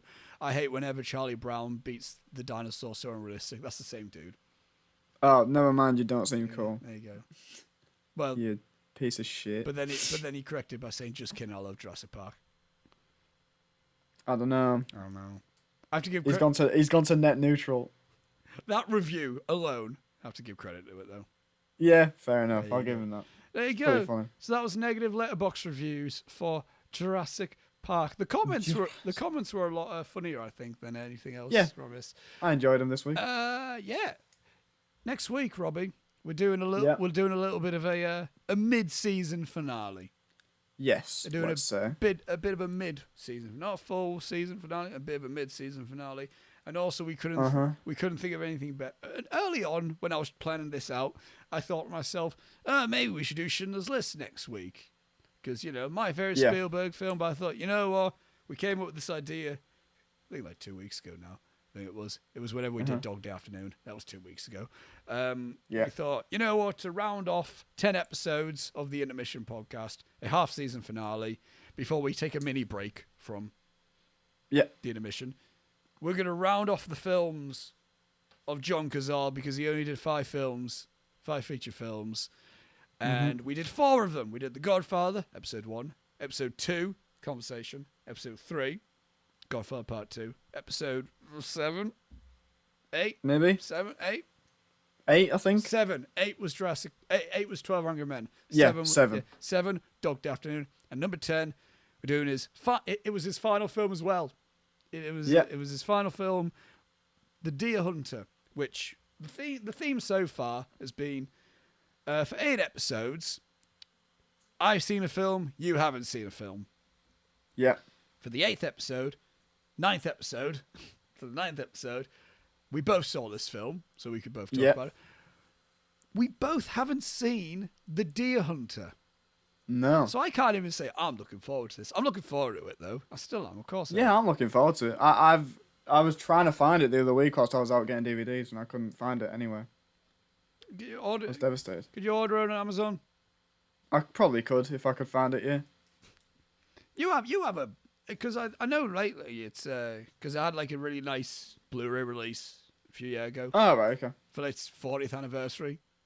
So right. I see. Look into that maybe. I don't know. I've got the Yeah, I've got the DVD, and I also know it's 2 discs on DVD. And also, I'm looking at, I'm like, oh yeah, it's 3 hours. I'm probably gonna have to get up and change the fucking discs. yeah, it's like to flip it over like a fucking vinyl. Damn it! God damn it! But yeah, we talked about one Vietnam film, so yeah, which I got time for another, which I got well into, into that, and so hopefully I can get just as into the Deer Hunter. Yeah. But yeah, I'm excited to give it a go. Can't even say anything. It's going to be our mid-season finale, 10th episode, the last John Cazale film. Yeah. Chapter closing there. Yeah, that's that. I kind of did my little PSA thing at the beginning of the episode, so I don't really have anything to say. Yeah. Later, but yeah. I'm all right for now, I think. Yeah, thank you all for listening to this. Thanks for listening, lads. This was a fun one. I enjoyed This was a fun one. I've enjoyed this. I like the little deviations. Nice little shit like that. I like me losing my mind at about the hour 20 mark. I don't know what happens. Yeah, I did. But yeah. Anyway, that's that. Tune in next week to us talk about the Deer Hunter. You can follow us on Instagram at the Intermission Podcast. Follow us on Twitter, Intermission OR. I hate that username, but it's the only one I could get because I can't get Intermission Pod. Do you know what's frustrating? I can't get Intermission Pod, and I checked it. It's a suspended account, so it's not posting anything anyway. But I still can't use it because it's already been used. But I don't get it. If an account's suspended, Twitter, that username should be free. Let me have it. I had to put Intermission OR, so it's Oscar and Robbie, but that's dumb. It just looks weird.